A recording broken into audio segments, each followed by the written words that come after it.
En fait, il y a une pléthore de rôles à bord d'un navire, et ces rôles-là, il ne faut pas hésiter à les distribuer aux joueurs de l'équipage.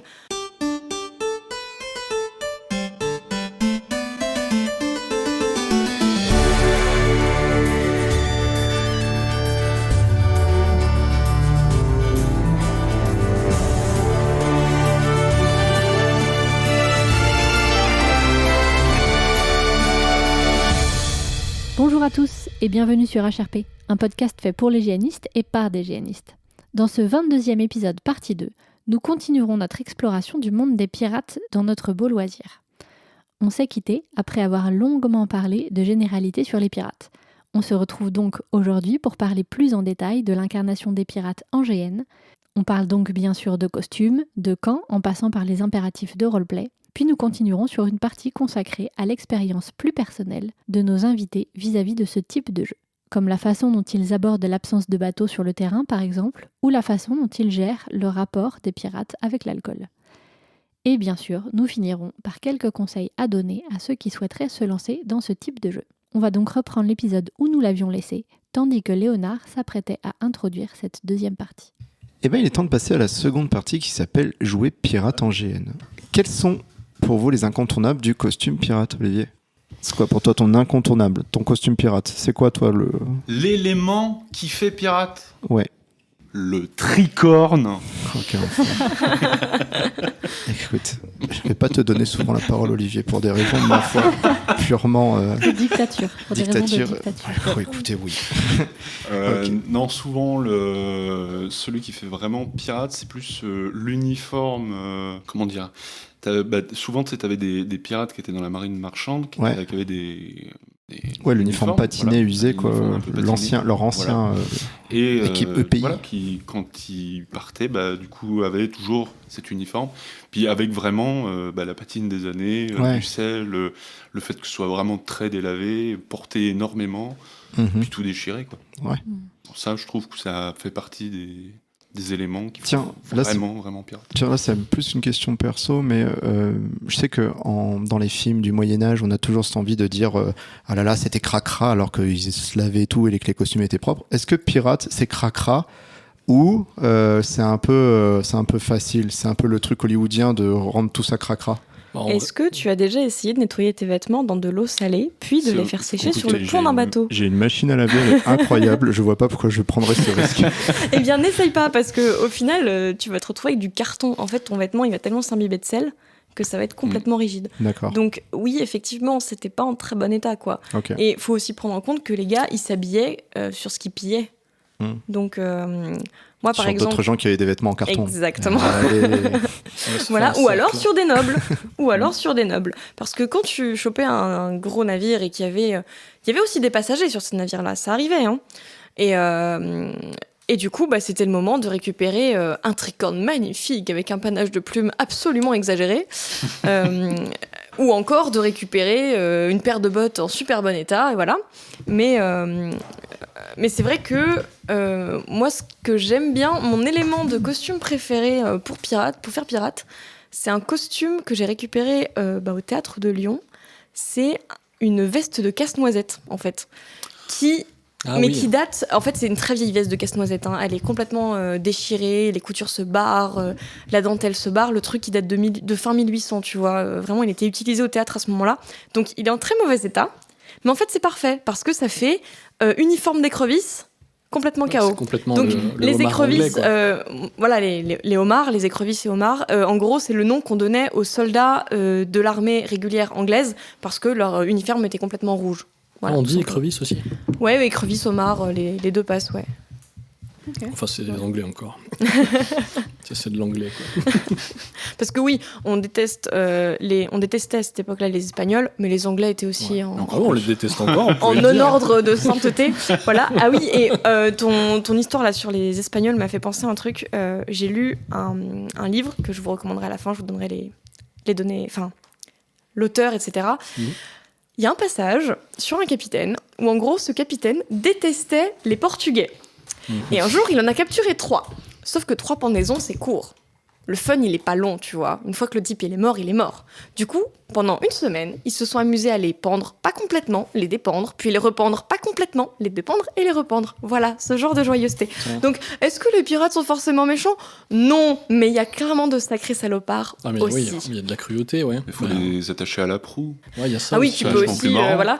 Après, on peut vous donner plein d'exemples de torture un peu. Par la un quille, peu- avec surtout, le fun, Ouais, la quille, mais, ouais. Surtout, bande de sadiques, continuez à parler des costumes, surtout. Voilà, c'est ce que j'allais On dire. viendra ça Revenons sur après. les costumes.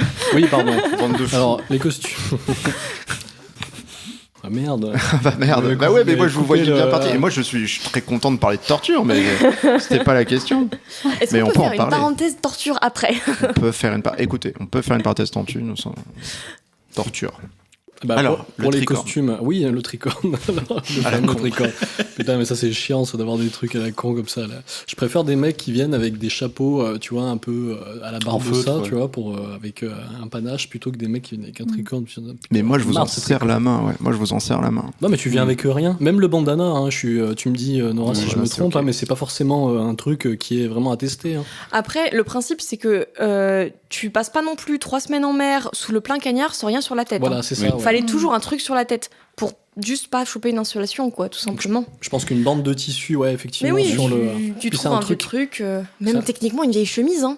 Une vieille chemise, c'est crédible, quoi. Mais en fait, je pense qu'il n'y a pas non plus à chercher 107 ans, juste tu fais une espèce d'expérimentation mentale, tu vas pas le faire pour de vrai, parce que putain sinon, mais des mecs qui passent des mois en mer, et la notion d'hygiène, elle est pas la même qu'au Moyen-Âge, parce qu'au Moyen-Âge, on a cette imagerie du mec dégueulasse, à la jacouille, on a cette aussi photographie qui est très terne, au niveau des couleurs qui est très grise, alors que le Moyen-Âge, c'est un C'est univers ultra coloré. Ouais, c'est de c'est ouf. magnifique. Moi, la couleur, Les le- cathédrales étaient peintes, les gars. Bien sûr. La peinture, mais même les- sur les pièces d'armure, sur les- peinture Mais sur ouais. les pièces d'armure pour pas tout est qu'elles peint. rouillent. Hein.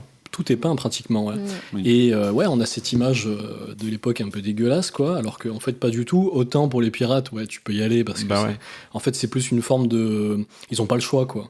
Ils ont pas Ouais, le choix. ouais. Peut-être que le capitaine a plus accès à l'hygiène que d'autres dans sa cabine. Mm. Mais oui, les gaillards, les matelots qui sont là, alors tu le dis, des fois, ils sont minimum une centaine sur certains navires et des fois jusqu'à 400.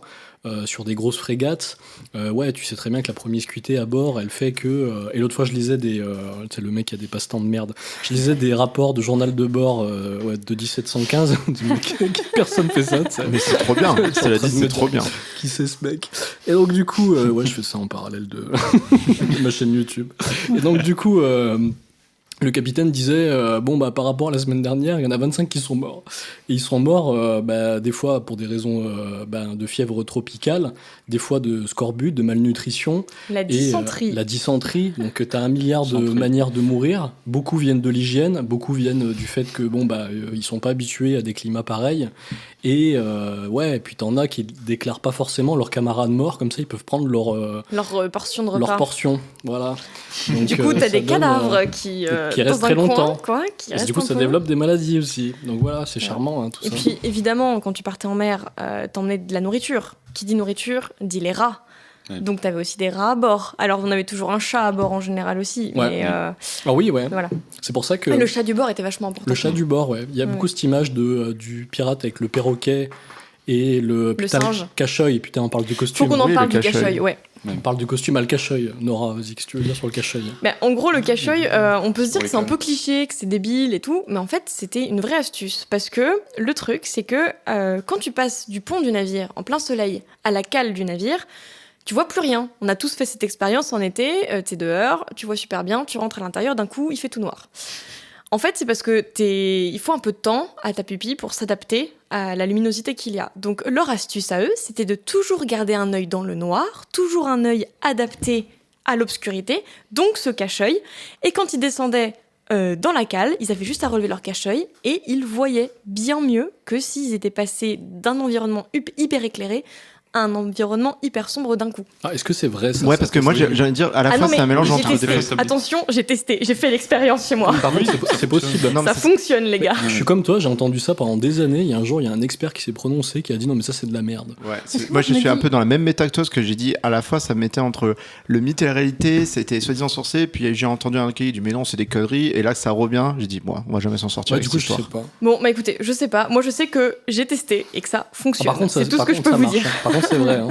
C'est vrai que ce système-là, il fonctionne. Parce que moi, je me dis, le problème, c'est que du coup, t'as plus les distances. Ce qui est quand même un truc important, parce que les distances, tu les détermines avec deux yeux. Quand t'as plus deux yeux, tu détermines pas les distances. Oui. Elles sont un peu moins claires, ouais. Pour les bagarres, tu l'enlèves. Hein. Mais voilà, c'est ça. Ouais, c'est ça. En tant qu'hypermétrope, non. Je vois que d'un œil. Mais par contre, je trouve que ce serait quand même un peu bizarre si tout le monde avait des cache-œil, tu vois, genre il faut... Bah après, comme tu disais, c'est une astuce qui a un inconvénient, donc tout le monde ne va peut-être pas l'utiliser non plus. Cela dit, ou alors il faut vraiment que ce soit un intérêt stratégique et que dans ce cas, t'as un équipage qui les a tous et justement, c'est un peu leur identité. Mais surtout que si t'as deux mecs qui ont un cache-œil mais des côtés différents, en fait, ils se croisent pas, quoi. Mais qui se voient même pas. Ah, je l'ai pas vu, Bob, fais chier. T'as le gars, il a deux cache-œil. Je vais parler un peu de mon explication sur le Leonardo Carbone là. Oui, ouais. Allez, allons-y. Ah ouais, c'est ça. Parce que moi, après, j'ai un truc. Je trouve que les chemises, elles sont très bien. Mais en fait, Olivier, tu l'as très bien dit. Et du coup, on en a un peu parlé. La patine, c'est hyper important. Ouais. Moi, ce que j'aime pas, quand je parle de Leonardo Carbone, c'est les gens qui ont le pantalon Leonardo Carbone, la chemise Leonardo Carbone, une simple ceinture, enfin genre un foulard autour de la hanche et c'est tout. Alors après, encore une fois, je pense qu'on l'a déjà moult fois dit dans les épisodes. Je suis une putain d'élitiste sur les costumes. Hein. En vrai, c'est très cool. Je trouve que c'est déjà. Tu as des problèmes. Ouais. C'est déjà chouette d'avoir de venir en GN et de jouer le truc, etc. C'est juste que moi, c'est moins ma cam. Et je pense surtout, moi, ma vision du costume pirate, c'est du layering vraiment quoi. C'est tu mets ta chemise, puis par-dessus tu mets, un genre de veston, puis par-dessus tu mets la ceinture, puis par-dessus tu mets le foulard autour de la taille, puis par-dessus une ceinture avec des machins, puis un manteau, puis, tu vois, moi j'aime bien vraiment, c'est l'esthétique qui me plaît beaucoup. Puis du vêtement rapiécé, des choses comme ça, recousu. Rapiécé, la patine, comme le disait Olivier, ce genre de choses, quoi. Parce que ça fait, finalement, t'as pas beaucoup d'éléments pour te différencier de la masse de pirates, parce que tu tournes très vite autour de... le grand manteau de pirate qui forcément appartenait au capitaine, pas très souvent au matelot. Donc des fois tu as des mecs qui se battent avec ça, mais bon. Donc ça peut être pas mal avec un petit veston par-dessus. Putain, d'ailleurs rien à voir. Il y a un mec trop bien sur YouTube qui s'appelle La Taverne de Louine. Il a une esthétique avec un petit veston par-dessus. ça marche super. Ah mais oui c'est vrai. Ouais. En fait peut y avoir des ajouts un petit peu aussi avec des petites breloques, tu sais, des petits bracelets, des colifichets. Les os de poulet. Les os de poulet, c'est génial. Ah oui, c'est un banger, ça. Bon. Moi, j'aime bien les crânes de poulet aussi. Après, je travaille dans une ferme, donc je peux trouver à peu près des crânes de tout et n'importe choses, quoi. Ouais, je pense. Oui, c'est vrai. Le bord de la route aussi. Oui, aussi, oui, c'est un peu moins ragoûtant, mais... Après, t'as des exemples. T'as un pirate connu, Calico Jack, du coup Jack Rackham, qui lui c'était un peu l'archétype du dandy. Il était vraiment avec des vêtements très colorés et de lui dont est inspiré Jack Sparrow d'ailleurs. Donc ça existe et ça peut être des sources pour faire des costumes. Après, c'est vrai que tu fais le matelot. Franchement, déjà des bottes, t'en auras pas. Parce que si on veut être cohérent, t'es pieds nus. Hein. Ouais, mais bon. Après, mettez quand même des claquettes, les gars. Ouais, ou même des chaussures, on vous en voudra pas pour votre confort et votre sécurité. Parce que bon. Exactement. Mais clairement, tu peux faire un matelot en faisant, comme tu disais, du rapiessage sur ton costume, tu le patines, tu peux y faire quelque chose qui soit pas juste. Parce qu'en fait, le truc que je reproche par rapport à Leonardo Carbone, c'est qu'en fait, leur esthétique de base à Leonardo Carbone, c'est un truc qui est très matelot pirate. C'est-à-dire très... des chemises qui marchent pour cette époque. Les chemises, elles marchent super bien en tout cas. Les pantalons c'est sûr, le design et le coupe des chemises. Et le problème, c'est que du coup, ça fait vite un costume, non pas un costume de pirate que t'as réfléchi, mais t'as appris les trucs moins chers sur les trucs. Et c'est un peu ça que je reproche, alors qu'en fait, effectivement, comme tu dis, tu mets une petite veste, une petite breloque, des petits machins, tu peux vite créer un personnage et qui montre que voilà, tu t'es investi dans ton costume. Mais encore une fois, je suis un peu une connasse élitiste là-dessus aussi. Hein. Mais alors, est-ce que vous avez des références où vraiment ce serait plus friperie, ce serait plus essayer de trouver son bonheur ailleurs? Moi, j'aime bien. Alors, moi, je pense que la base Leonardo Carbone, la coupe de ces vêtements-là, prenez-le si vous jouez pirate. Dans d'autres termes, ça n'a pas vraiment de sens, mais là, pour une fois, allez-y. Cependant, comme vous achetez du mytholon, comme vous achetez d'autres vêtements, appropriez-vous ce vêtement. Il doit vivre, il doit être travaillé, il doit être roulé, il doit être usé comme ils l'ont dit, il doit être rapiécé. En fait, selon votre personnage, une fois de plus, selon l'envie et l'investissement que vous avez envie de mettre. Parce que par exemple, un truc que je trouve cool, c'est un peu la cohérence d'équipage, qu'ils ont tous le même truc, alors que ça n'a pas de sens. Mais une fois de plus, je trouve que c'est des trucs qui peuvent se rajouter, qui peuvent rendre ça sympathique. Et je vais finir peut-être sur un dernier truc, je me permets cette digression. Vos tricornes achetés dans les magasins de déguisement, on est en 2025, ça arrêtez. Ouais, en fait, prenez un chapeau type Capeline, ce chapeau que vous trouvez à H&M là, ou même en friperie, c'est ce chapeau feutre qu'on peut mettre les vieilles dames. Si vous rabattez 3 fois le bord, waouh, un putain de tricorne, fou ça. Non, franchement, arrêtez d'acheter ça dans les magasins de costumes. C'est juste une incitation à la haine et à vous péter les genoux. Ou même les boucles d'oreilles.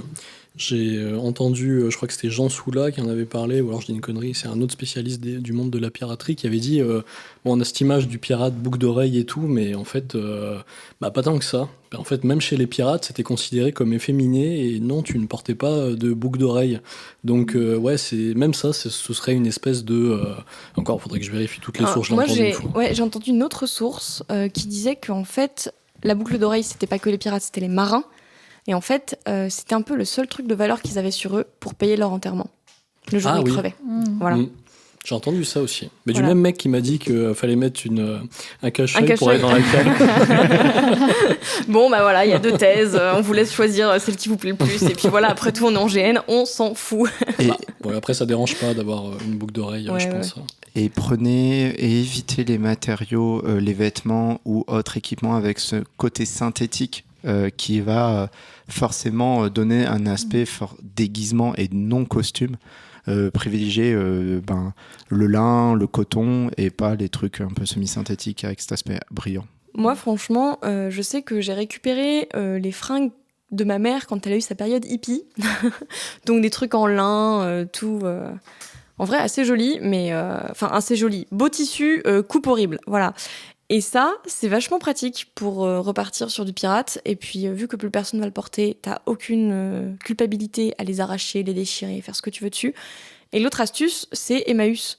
Parce que Emmaüs, les ceintures chez Emmaüs, il y a des bacs entiers de ceintures chez Emmaüs. Et elles ont un vécu, elles ont une histoire. Mais oui, ouais. elles sont déjà vieilles, elles sont déjà craquelées. C'est parfait, les gars. C'est déjà en sale état, c'est génial. Moi, je sais que ma ceinture de pirate, pendant longtemps, c'était des vieux rideaux arrachés de chez mes parents. Voilà, et ça fonctionne super bien. C'est vrai que moi, j'aime pas voir des vêtements clean sur des gens, parce que en fait, tu sens que le mec, il vient de le mettre et il l'a acheté la semaine dernière, quoi. Ouais. Et puis, en événement, n'hésite pas à aller crapahuter dans les fourrés où il y a des ronces. N'hésite pas à aller ramper dans la boue, parce qu'en fait, ça va naturellement patiner ton costume. Et ce que tu peux faire aussi en RP, c'est prendre le temps de retirer ton manteau. Et tu te poses au camp, 2 minutes, tu sors du gros fil, une aiguille, et tu répares ton manteau au camp. Et en fait, c'est du roleplay. Et en fait, ça te met dans l'ambiance, et ça compte, quoi. Et ça va faire une grosse réparation dégueulasse sur ton manteau, et ça va être nickel. Ouais. J'ai trouvé un nouveau truc que j'aime pas dans les costumes. Yes, go. On en a parlé un peu avant l'enregistrement. Mais moi, je trouve que c'est dommage qu'il y a trop d'esthétique féminine où c'est juste une chemise un peu trop ouverte et un corset machin. En soi, j'ai pas forcément de problème avec le fait que les gens ils veulent porter des cosplays, ils veulent jouer des corsets, ils veulent jouer avec leur féminité, etc. Ça me dérange pas. En soi, le truc c'est que tu peux vraiment en faire autre chose, quoi. Et du coup, je trouve qu'il faut. Enfin, moi, j'aime bien qu'on puisse aussi creuser un peu au-delà de ça. Non, et puis le corset historique d'époque, c'est pas un serre-taille, c'est vraiment un corset. Il remonte jusqu'en haut. Hein, voilà. Donc, et puis, soit dit en passant, c'est extrêmement impratique sur un navire. Je vous laisse imaginer, mesdames. En fait, d'ailleurs, je suis content que vous l'abordiez, parce que c'est vrai qu'on en avait parlé avant l'émission, mais je voulais pas être celui qui l'aborde.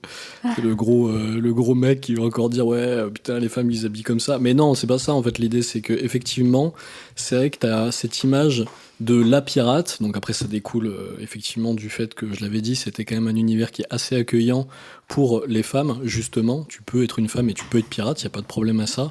Mais maintenant, il y a un imaginaire autour qui est, oui, effectivement, t'as le corset, t'as la chemise un petit peu entrouverte. Et oui, au niveau pratique, c'est une horreur, c'est complètement con. Et en plus de ça, oui, les pirates femmes qui ont bien existé, non, on s'habillait pas comme ça, s'habillait comme n'importe quel marin, en fait. Voire même, elles faisaient tout pour planquer qu'elles étaient des femmes. Pendant très longtemps, elles se bandaient la poitrine pour pas que ce soit cramé. Elles portaient des paires de chaussettes dans le pantalon pour imiter le renflement du service 3 pièces. Elles avaient toujours des astuces comme ça pour essayer de planquer qu'elles étaient des femmes, quoi. Parce que sinon, c'était...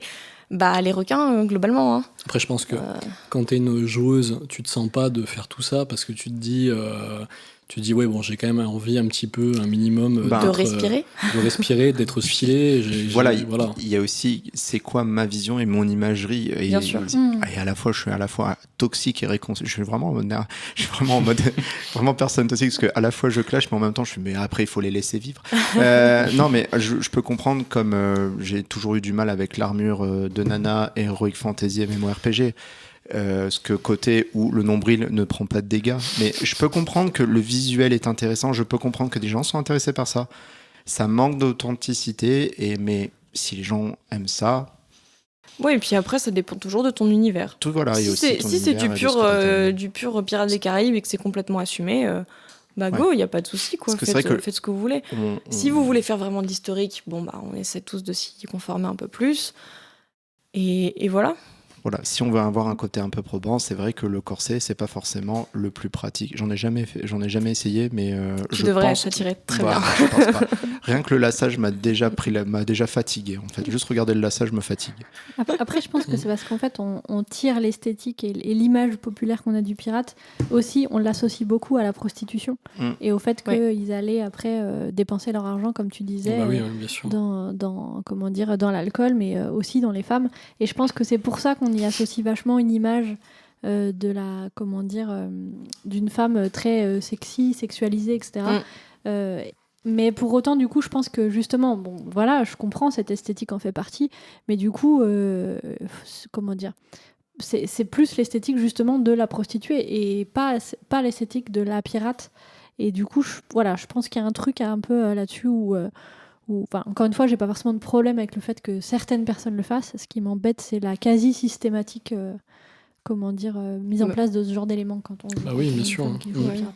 Oui, c'est le manque de variété dans les costumes, quoi. De subtilité aussi. C'est ça. Je dirais, parce que c'est beaucoup dans l'imaginaire, ça. Tu l'as dans Pirates des Caraïbes, mais de manière assez discrète, parce que c'est Disney.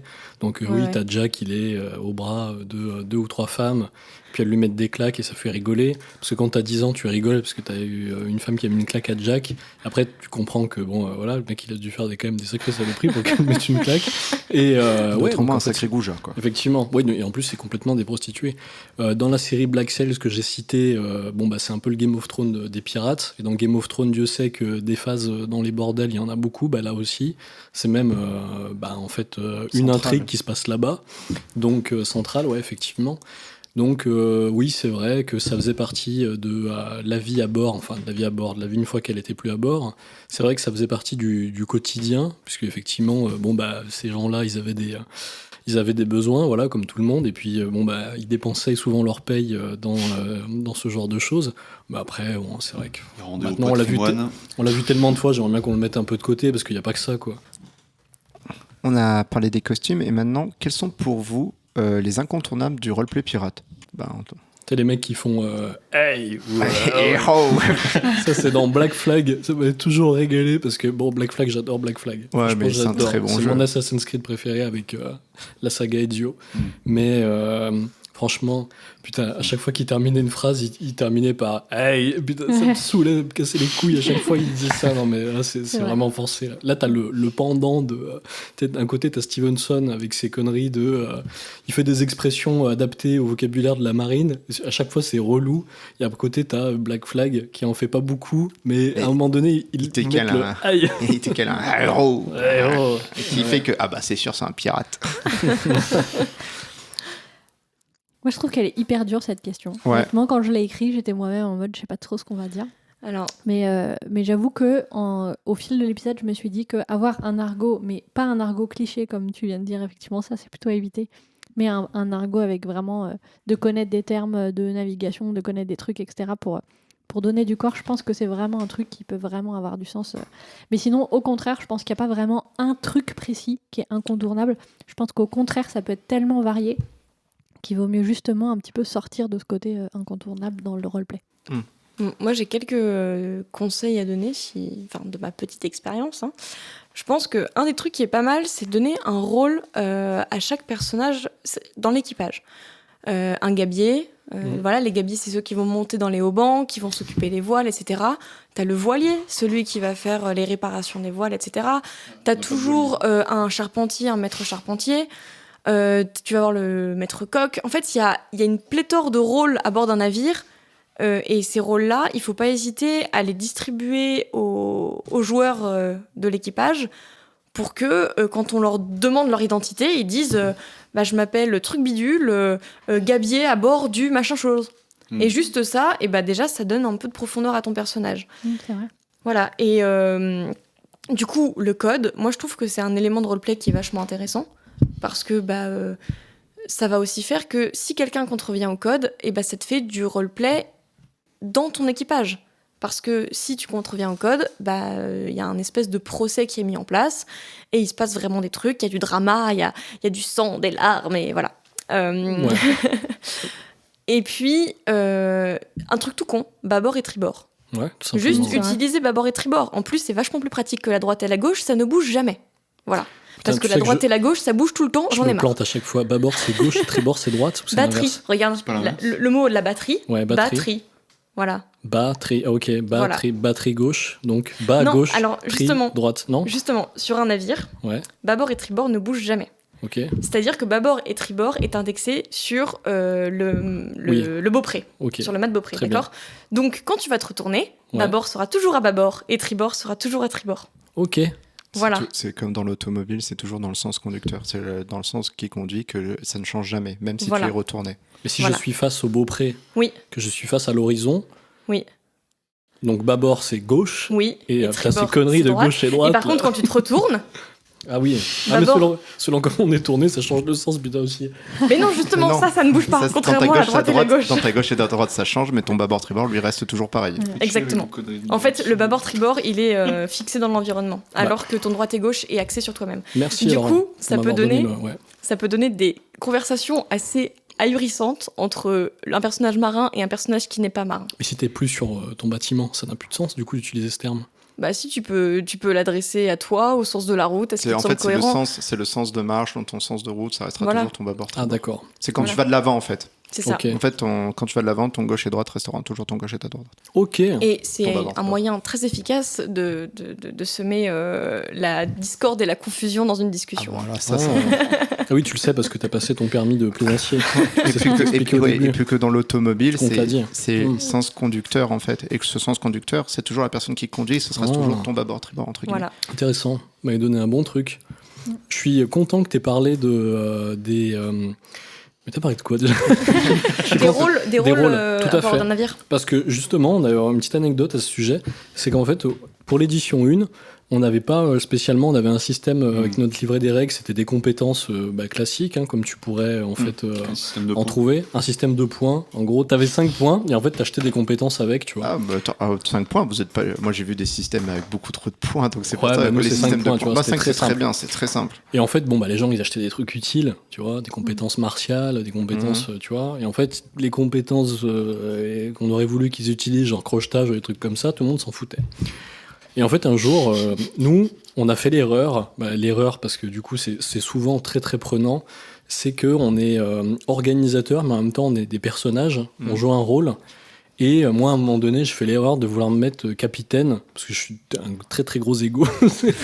Donc, vous m'aurez compris depuis le début de cette émission. Et donc, j'étais capitaine. Et en fait, j'avais jamais le temps pour les trucs politiques de mon équipage. Je courais à droite, à gauche, j'en pouvais plus.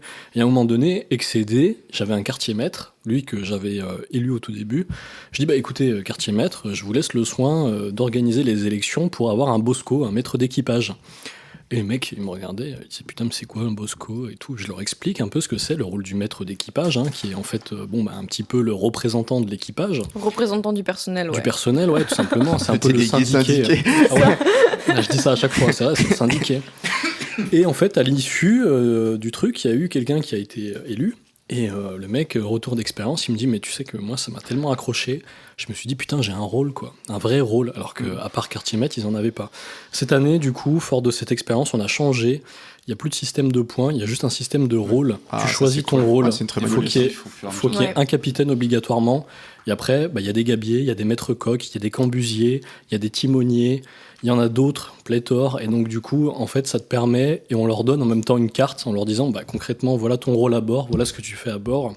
Et même s'ils ne peuvent pas le faire, parce que on n'a pas de bateau pour que le gabier il vienne dans les cordages, dans les haubans, du coup, en fait, ce qu'on fait, c'est que ils ont un rôle sur place, et donc les mecs ont vraiment une fonctionnalité, quoi. Donc le roleplay, il peut être là aussi, tu leur donnes une piste, quoi. Et en plus de ça, par cette piste de roleplay, ça définit aussi, ça peut devenir ton costume. Je veux dire, celui qui est dans les cordes, il peut avoir des cordes autour de lui, tu sais, pour dire, j'ai toujours mon truc de corde, mes cordages, des choses comme ça, quoi. Alors, petit message aux fabricants d'armes de GN, je rêve d'avoir des épissoirs de GN. Qu'est-ce qu'un épissoir ? En gros, c'est une espèce de cône métallique, pas complètement fermé, avec une poignée en bois au bout, et qui sert à faire des épissures, donc en gros, qui sert à faire des raccords de cordes. Vraiment, c'est un savoir-faire qui s'est perdu, qu'on ne sait plus faire aujourd'hui, mais à l'époque, des morceaux de cordes pétés, on savait les retisser ensemble et les retresser ensemble, et ça s'appelait une épissure. Et donc ces épissoirs étaient très utiles au moment des métineries, parce qu'en l'affûtant un peu, avec un peu de bonne volonté, ça se plantait vachement bien dans un dos, quoi. Ah ouais, voilà. C'est plutôt propre. J'avoue que ça peut être très cool, justement, d'avoir... D'avoir un truc qui vient ajouter à ton personnage et qui en plus peut te servir. Moi je sais que j'en ai un entre guillemets vrai, c'est pas un vrai, c'est un truc vendu aux touristes à la Corderie Royale à Rochefort, mais du coup j'en avais un que j'emmenais avec moi en GN et au bout d'un moment j'ai arrêté parce qu'en vrai c'est un peu dangereux d'avoir un bout de métal pointu en GN. Ah bon ? Avec soi. Alors. Voilà, je l'ai fait une fois ou deux, mais après je l'ai laissé au camp. Mais ouais, je rêverais d'avoir ça en arme de GN, quoi, ça pourrait être vraiment cool. Moi, je vois dans les incontournables roleplay, je rajoute le truc, c'est les sobriquets.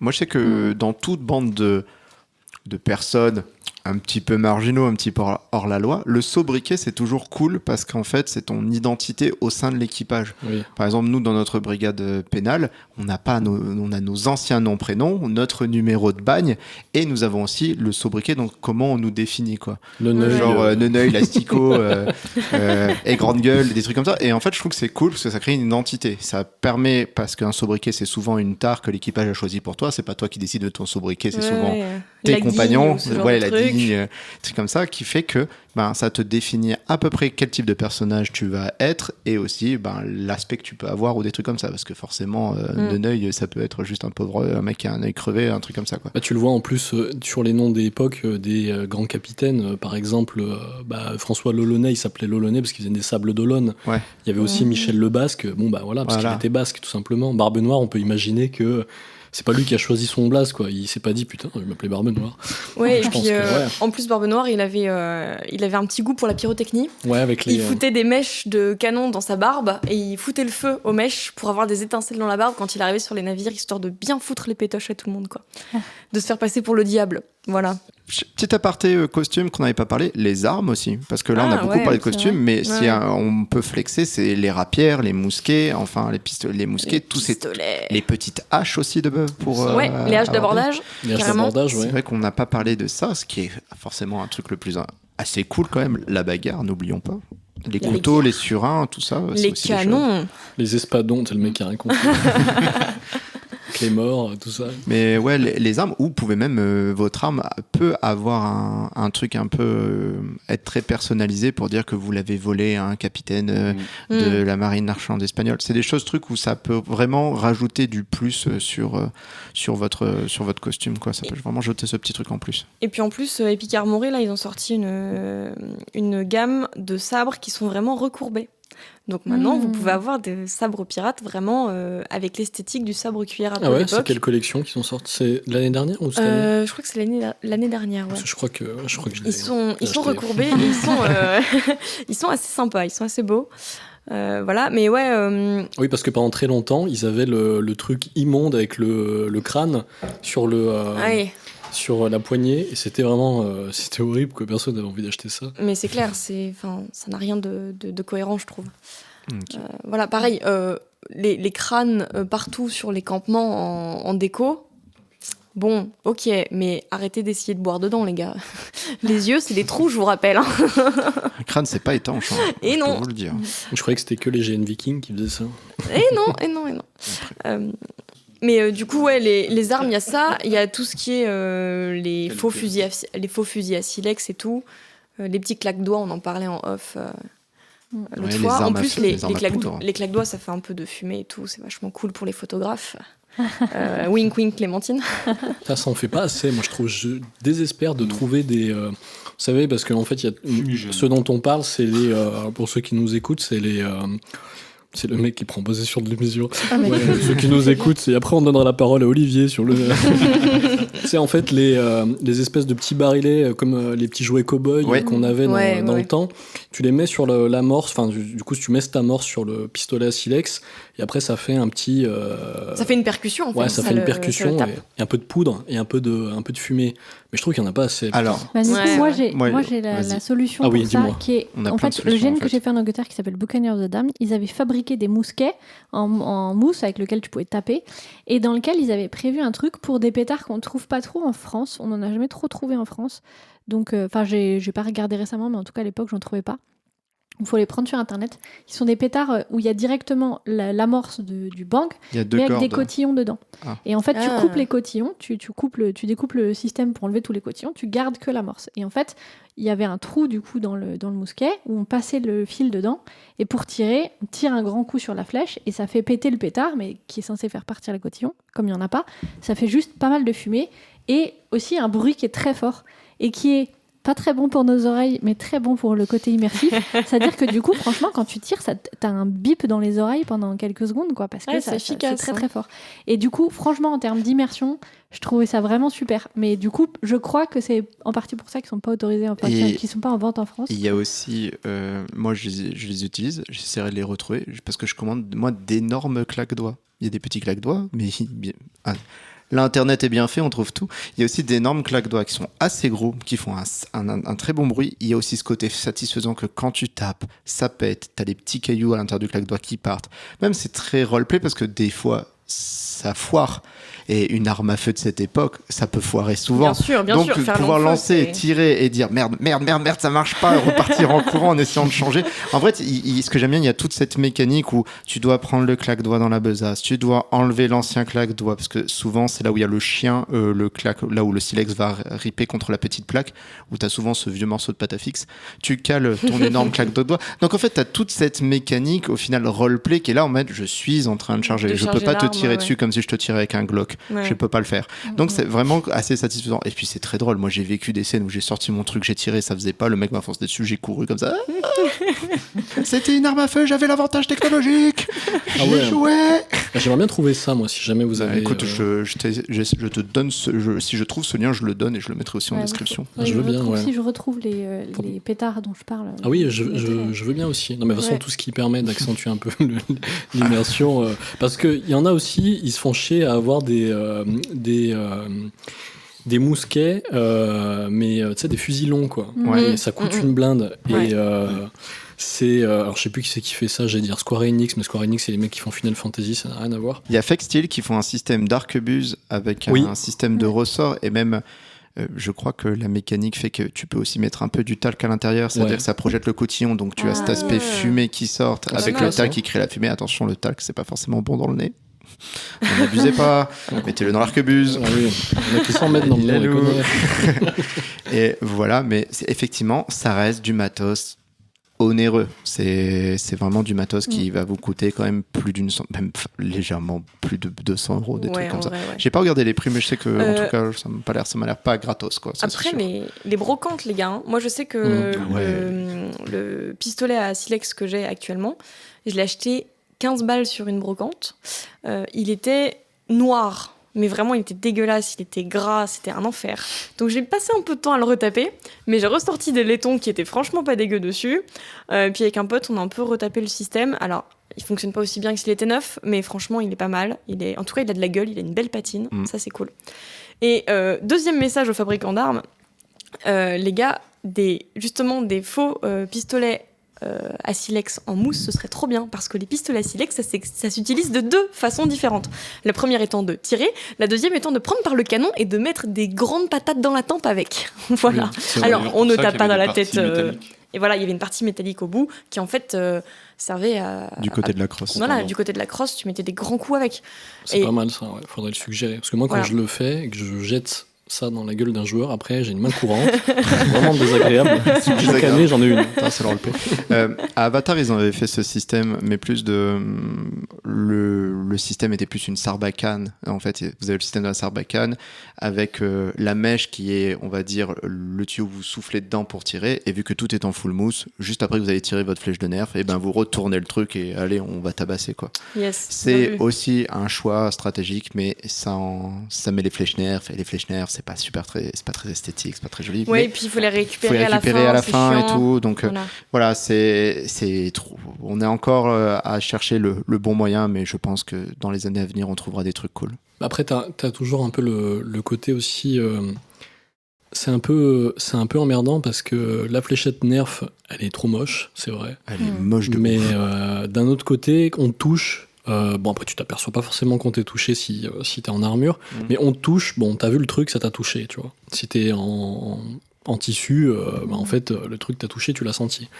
Tandis que le mousquet simulation, où ça fait de la poudre, on te tire, tu le vois peut-être pas forcément que le mec t'a visé, tu sais pas que t'as été touché, et du coup, il y a un côté un peu frustrant. Tandis que, je sais pas, si quelqu'un a un couteau de lancer, il te le lance, bon, bah, c'est sa compétence de lui, là, de lancer, qui va te toucher, plus que le fait qu'il ait eu l'intention de te viser. Donc, en fait, je vois pas trop de solutions. C'est vrai que d'un autre côté, t'as le réalisme, et d'un autre côté, t'as l'aspect un peu ludique. En fait, tout simplement, ce qu'il faudrait pour résoudre ce problème, c'est qu'il faudrait faire des vraies armes. Tu peux vraiment tirer sur les... Un vrai système de mort. Moi, je pense qu'il faut qu'on attende que l'Airsoft décide de passer en année 1700. Et puis là, on est bon. C'est vrai. Mais en vrai, ça tape fort, en plus. Ça. Ouais, ou une espèce de paintball, tu vois, il y en a, tu vois. Des mousquets Airsoft. Ah ouais ? Ça existe, ouais. Punaise, va falloir que je me penche là-dessus. Après, se prendre un truc à quasiment 2 joules dans les yeux, pas forcément très fan aussi de l'idée. Bon, effectivement. Écoutez, moi, j'aime pas trop expérimenter cette théorie du cache-œil, alors si on peut passer... Après, tu bricoles, tu prends le truc, puis tu prends un pistolet de fête foraine, puis tu lances le but. Oui, bon, après, je pense qu'il y aura toujours des techniques, bien sûr, soumises à validation safe, parce que c'est souvent la sécurité qui compte. Mais j'ai digressé, et c'est ma faute. On peut passer à la prochaine question. Ça se joue seul ou en groupe, pirate, selon vous ? On l'a déjà un petit peu entendu, mais... Pour moi, c'est impossible de jouer pirate seul. Tu perds toute l'essence du pirate pour moi si t'es seul. T'as forcément un équipage, même si peut-être que c'est juste un groupe de gens différents qui se retrouvent vaguement là. Je pense que ça fait vraiment partie du truc de se regrouper et d'avoir un groupe, quoi. Pour moi, c'est... Autant il y a des trucs où je suis en mode « Ah, tu peux le tourner de façon intéressante à le jouer tout seul », autant je pense que le pirate, c'est pas possible. Il faut forcément être en groupe. Bah, par définition, c'est con, parce que tu peux dire le dernier des Templiers, le dernier de ce que tu veux, mais le dernier des pirates, c'est complètement débile. Ça veut dire que tu peux pas manœuvrer ton bâtiment, donc du coup, t'es à terre. Par définition, t'es plus un pirate. En fait, t'es juste un clodo et t'es juste tout seul, quoi. Tu vois, exactement. T'es un peu ce vieux fou de la taverne qui raconte sa vieille gloire. Moi, de mon temps, j'étais capitaine. Ouais, tout à fait, ouais. Ouais, voilà, t'es un pilote de comptoir, quoi. C'est tout. Ouais, c'est ça. Bah après, tu peux jouer seul, mais si c'est pour rejoindre un équipage derrière. Au début du jeu, tu vois. Si même pendant, tu dois faire tes preuves ou des choses comme ça. Hein. Oui, voilà. Ouais. Du coup, je dirais que t'es pas vraiment pirate, t'es aspirant pirate. C'est un peu ça, ouais. T'es sur le marché. Échappé du bagne. Tu as l'ANTE des pirates. T'es sur ton LinkedIn en train de rechercher un emploi. C'est un peu ça, ouais. Après, si, tu peux être tout seul si tu fais boucanier. Parce que le boucanier, c'est le mec qui boucane. la viande, donc il l'a fait fumer. C'est d'ailleurs ça qui a donné barbecue, je crois, parce que ça vient d'un mot amérindien. Si. Ah oui, vraiment, ouais. Mais j'ai pas le mot en tête, mais si, c'est ça. Ça qui a donné barbecue, tu fais fumer la viande. Clémentine, est-ce que tu vas Google ça très fort? Parce que moi, j'ai une autre théorie sur le barbecue. Ah bon? Qui est qu'on enfilait le bouc de la barbe à la queue en France et faux. Que les Anglais l'ont repris en barbecue, donc, et que nous, on l'a repris barbecue. En tout cas, on est sûr que chez les c'est un gros mensonge jusqu'à ce que ça soit pas débunké. Jusqu'à présent, j'avoue mes torts. Et bah Wikipédia te donne raison. Allez, ok. Adieu le bouc. Adieu les boucs. Barbacoa. On a une doléance de bonbons de la part de Nora. Donnez-lui des bonbons à cette personne. Les bonbons, pas M&M's. Ah pardon, c'est pas grave. On veut me priver de bonbons. Oh non, qui a fait ça? Merci. Ouais, bah les boucaniers, eux, ils sont tout seuls. Enfin, ils sont tout seuls. Généralement, ils sont par deux, c'est vrai. Mais d'ailleurs, ce qui a fait dire à des historiens pas très subtils qu'il y avait du matelotage et que du coup, en fait, matelotage, ça voulait dire qu'ils étaient juste homosexuels, quoi. Donc voilà, c'est une bonne bromance. C'est une vraie bromance, quoi. Ouais, cela étant, le matelotage, c'est un truc qui existait vraiment, qui était le principe de t'as un binôme, t'en prends soin. Et tu dois veiller sur lui, en fait. Voilà, mais ça ne voulait pas forcément dire tout ce que ça suggérait derrière. Des fois, il y avait... Alors, il possible. existait le délit de matelotage. Si t'étais pris en délit de matelotage, c'est qu'effectivement, t'avais décidé de passer du bon temps avec ton matelot. Bon, ce qui n'était pas très bien vu à l'époque. Mais autre anecdote paglope historique, on va pas se mentir, hein, le mousse, le mousse, il y passait. Hein, la casserole, le petit mousse, effectivement. Voilà. On fait de la mousse. Voilà. C'est pas Mickey Mouse, quoi, tu vois. Ça rigole pas, quoi. Je pense dans cette ambiance où il y avait beaucoup d'hommes très seuls dans un navire sans femmes parce que ça portait malheur. Et il y a un moment, il y en a un qui malheureusement il passe. Bah pas toujours, parce que c'est-à-dire des fois ils ont des animaux à bord. Donc la chèvre, c'est vrai que non mais c'est vraiment c'est peu de conneries. Malheureusement la chèvre, elle avait pas des nuits très longues, quoi. On peut rajouter ça dans le roleplay de pirate, laisse voilà. Bah ouais mais c'est les limites aussi. Oui. Les limites du roleplay pirate. Olivier Servier, les incontournables, je disais. La chèvre avec le tricorne. Le tricorne sur la chèvre. Le tricorne sur la chèvre. Le goat. C'est ça mon rôle. Vous voyez d'autres choses, vraiment le jeu de groupe est important, même fait partie vraiment de ce jeu pirate, quoi. C'est obligé, quoi. C'est un peu ce pourquoi nous on a lâché du lest cette année en se disant aucun organisateur ne sera d'une quelconque façon que ce soit au sein des équipages, parce qu'au début on avait du mal à lâcher le contrôle aux joueurs. Alors que c'est un tort. Alors des fois c'est à raison, parce que des fois les joueurs ils font bien de la merde aussi. Mais là on se dit on lâche un petit peu du lest, parce que au pire de toute façon c'est censé être ça, c'est censé être un équipage qui s'auto-dirige. Il y a effectivement un capitaine de navire, c'est lui qui donne les directives, mais il peut être destitué à n'importe quel moment s'il fait n'importe quoi. Et après le reste, chacun a son rôle, quoi. Chacun peut faire ce qu'il veut. Donc par définition un pirate c'est des gens en groupe. Et si t'es tout seul, c'est vrai que ça peut être compliqué de venir dans un GN quand t'es tout seul pour faire un GN pirate. C'est vrai que je le reconnais, ça peut être un petit peu plus compliqué que si tu viens dans un autre univers. Comment créer un camp pirate ? Des cordes, des filets, des coquillages. Moi, je pense qu'il y a vraiment la problématique du bateau. La première chose à savoir, c'est est-ce que ton camp est censé représenter ton bateau ou pas ? Et en fait, si c'est ça, je pense qu'il faut, s'il est censé représenter ton bateau, il faut vraiment mettre des zones qui définissent quel endroit est quoi, trouver un moyen que rentrer dans ton camp, il y ait un petit passage, quoi, pour représenter le fait que tu passes de la terre ferme au bateau, quelque chose. Ça peut juste être, tu mets des petits caillebotis au sol et qui représentent le passage, ce genre de choses, mais pour illustrer le truc. Donc moi, je pense que la première chose à faire pour faire un camp pirate, c'est savoir est-ce que ton camp en jeu, c'est un bateau ou est-ce que c'est un camp à terre ? Je pense que c'est vraiment très important de faire ça. Et après, le décorum, comme d'habitude. Max de décorum. Un beau décorum. Après, tu peux le jouer à l'allemande. À Mythodea, il y a un campement où les mecs, ils ont déguisé leur caravane en bateau. Et donc, ils arrivent avec une proue de bateau. Et ils posent leur proue de bateau au milieu du campement. Alors, c'est incroyablement beau. Maintenant, je sais pas à quel point c'est homologué pour rouler. Et puis surtout, ça doit coûter bien, bien cher. Hein. Voilà. Ouais. Donc, moi, je suis partisan de emmener du décorum. Hein. Emmener du décorum. Alors, il y a un truc qui est sympa. c'est les espèces de boules de verre dans des filets, là. On voit souvent. Oui, alors je vois ce que tu veux dire. on pense que... souvent, on ne sait pas trop à quoi ça sert. En fait, c'est l'ancêtre des bouées qu'on a aujourd'hui dans les ports. D'accord. Pour éviter que le navire tape trop fort contre le quai, quoi, d'un coup. Ok, donc c'était au bord des quais, en fait. Ouais, c'était le long du bateau. Mhm. Ça pendait le long de la coque et ça permettait de faire amortissage contre le quai. pare-battes. Ok. C'est ça Oh. C'est les pare-battes. Ouais, ça doit être ça le nom. Ouais, C'est les bouées qui servent à empêcher qu'on cogne. ouais. C'est des boules en verre. Ouais, mais avec des gros cordages autour. Qui faisaient le tour. D'accord. Voilà. Ça, Il valait mieux que ça. ça pète plutôt que ton bateau il prenne un pète, quoi. Et puis ça indiquait que le bateau il tapait fort aussi. Ça doit aussi ça pétait. Je sais pas. Ok, d'accord. Mais si c'est un camp terrestre, comment tu le mets en place ? Bah, tu sais, tu mets un pas. Tu sais, moi, dans ma vision du truc, mettre des coffres un peu partout. Tu sais, ne serait-ce qu'un morceau de bois planté au milieu qui fait mât avec des cordages autour, tu peux rajouter ça. En fait, c'est juste une sorte de totem pour bien expliquer que ici, tu es dans un camp pirate. Effectivement, il n'y a pas la mer, effectivement, on n'a pas un bateau. Mais juste avec ce truc matérialisé, tu sais, qui est un peu genre, à partir d'ici, pense que tu es dans un camp pirate. Tu as tout, même mettre une vieille ancre, un truc tout, Bien faut sûr. la trouver, mais une ancre dans un camp, c'est tout con, ça n'a aucun sens, mais tu dis, ben là, je suis dans un camp pirate, parce qu'il y a cette ancre, parce qu'il y a ces trucs-là, il y a ces trucs qui rappellent, comme si tu étais en train de bricoler même des morceaux de bois, des scies, des trucs comme ça. Tu peux aussi trouver des gouvernails. Oui. De temps en temps, ça se trouve. Des cloches, parce que la cloche pour appeler à la soupe, pour appeler le rassemblement Le sifflet de l'équipage. Contremaître aussi. Ouais. Le sifflet du contremaître, tout à fait. Et puis, faut pas que ça ait l'air d'un camp pirate, faut que ça ait l'air d'un camp de marin. Même un Ouais. camp Et tout court, quoi. Ouais. Voilà, et n'hésitez pas à emmener un autre drapeau que le Jolly Roger.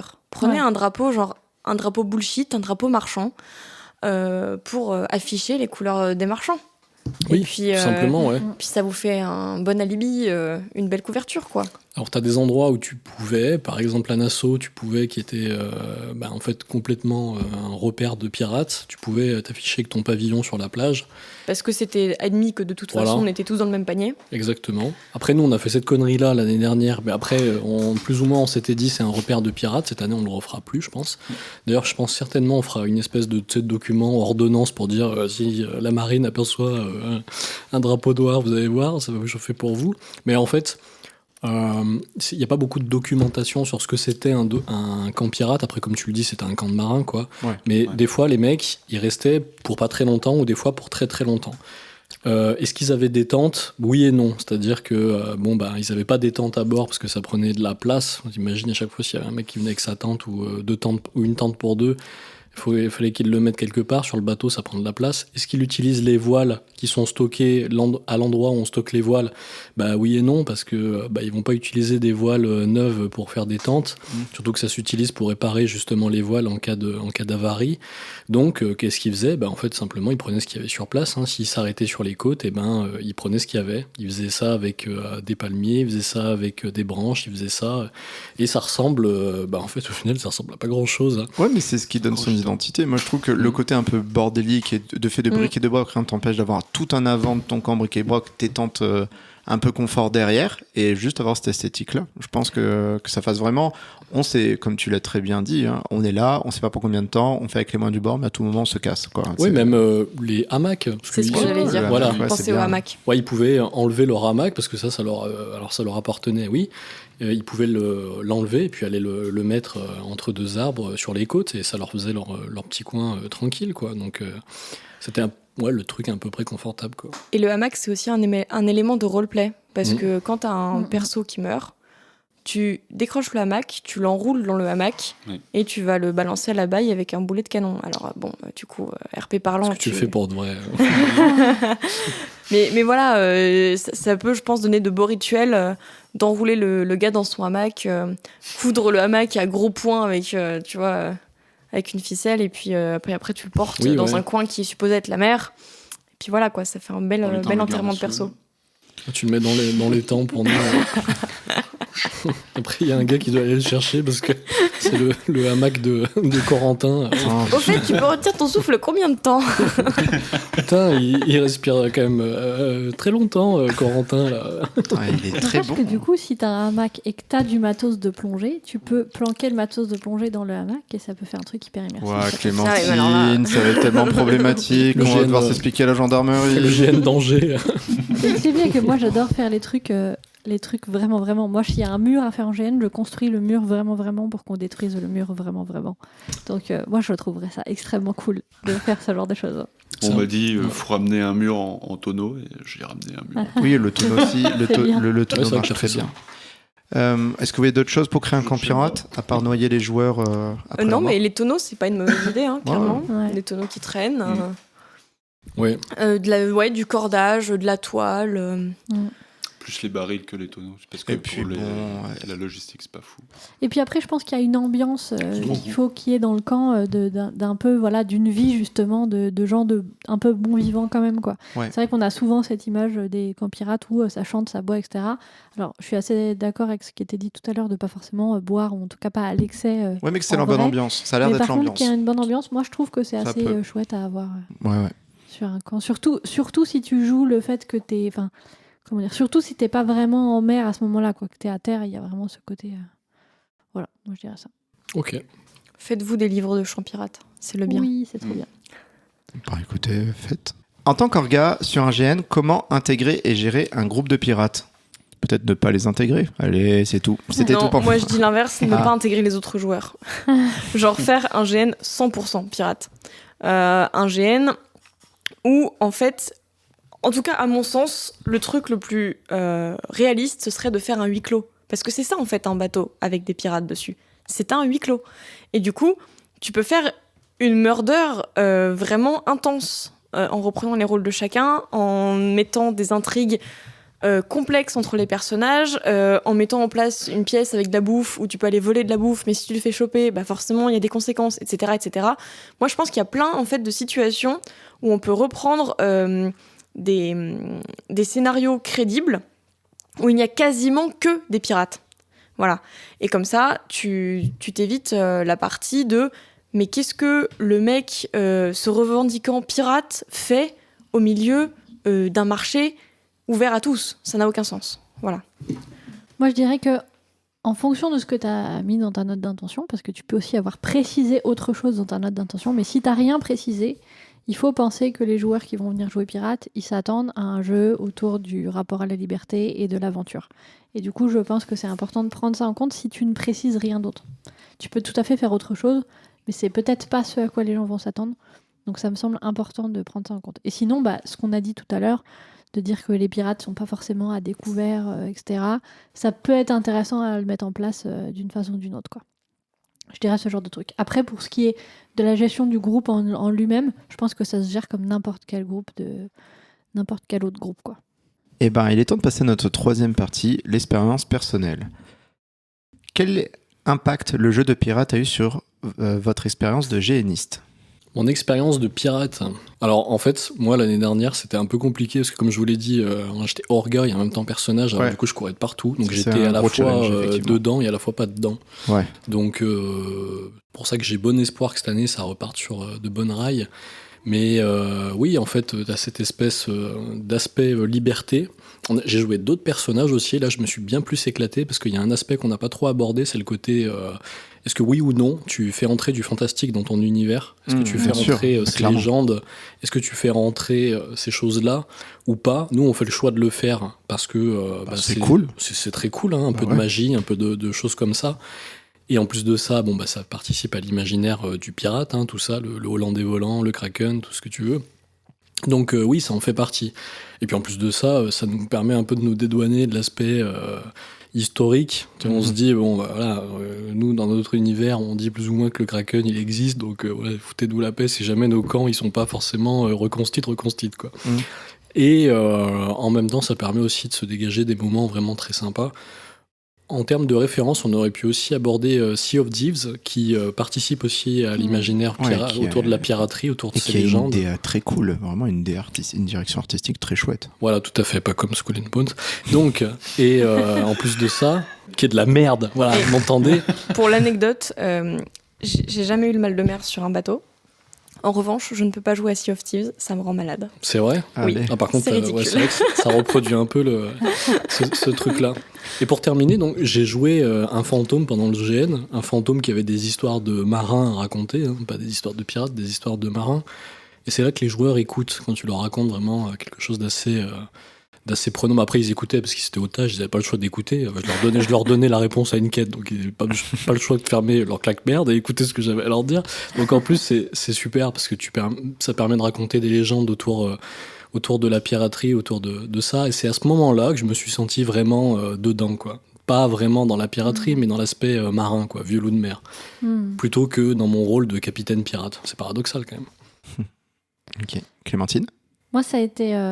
comment dire ? En fait, le moment où j'ai joué pirate à Buccaneers of the Damned, en fait, ça a été un moment où j'ai justement cherché à me dire...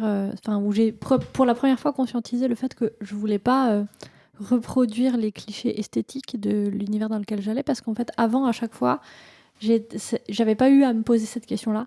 Et du coup, il y a eu une vraie remise en question sur mon rapport au costume. Et donc ça a eu un impact sur ma vie de GNiste, très clairement. Et ça a été assez surprenant, formateur surtout. Et c'est aussi la première fois que j'ai joué un personnage qui avait des valeurs qui étaient assez éloignées des miennes, puisque moi, mon personnage, avant d'être pirate, elle était macro. Elle faisait de la prostitution de femmes, quoi, ce qui est tout à fait opposé à mes valeurs. Elle était mère maquerelle, c'est ça ? Ouais, c'est ça. Et et en fait... C'était un peu aussi un challenge de jouer quelque chose assez éloigné de mes valeurs.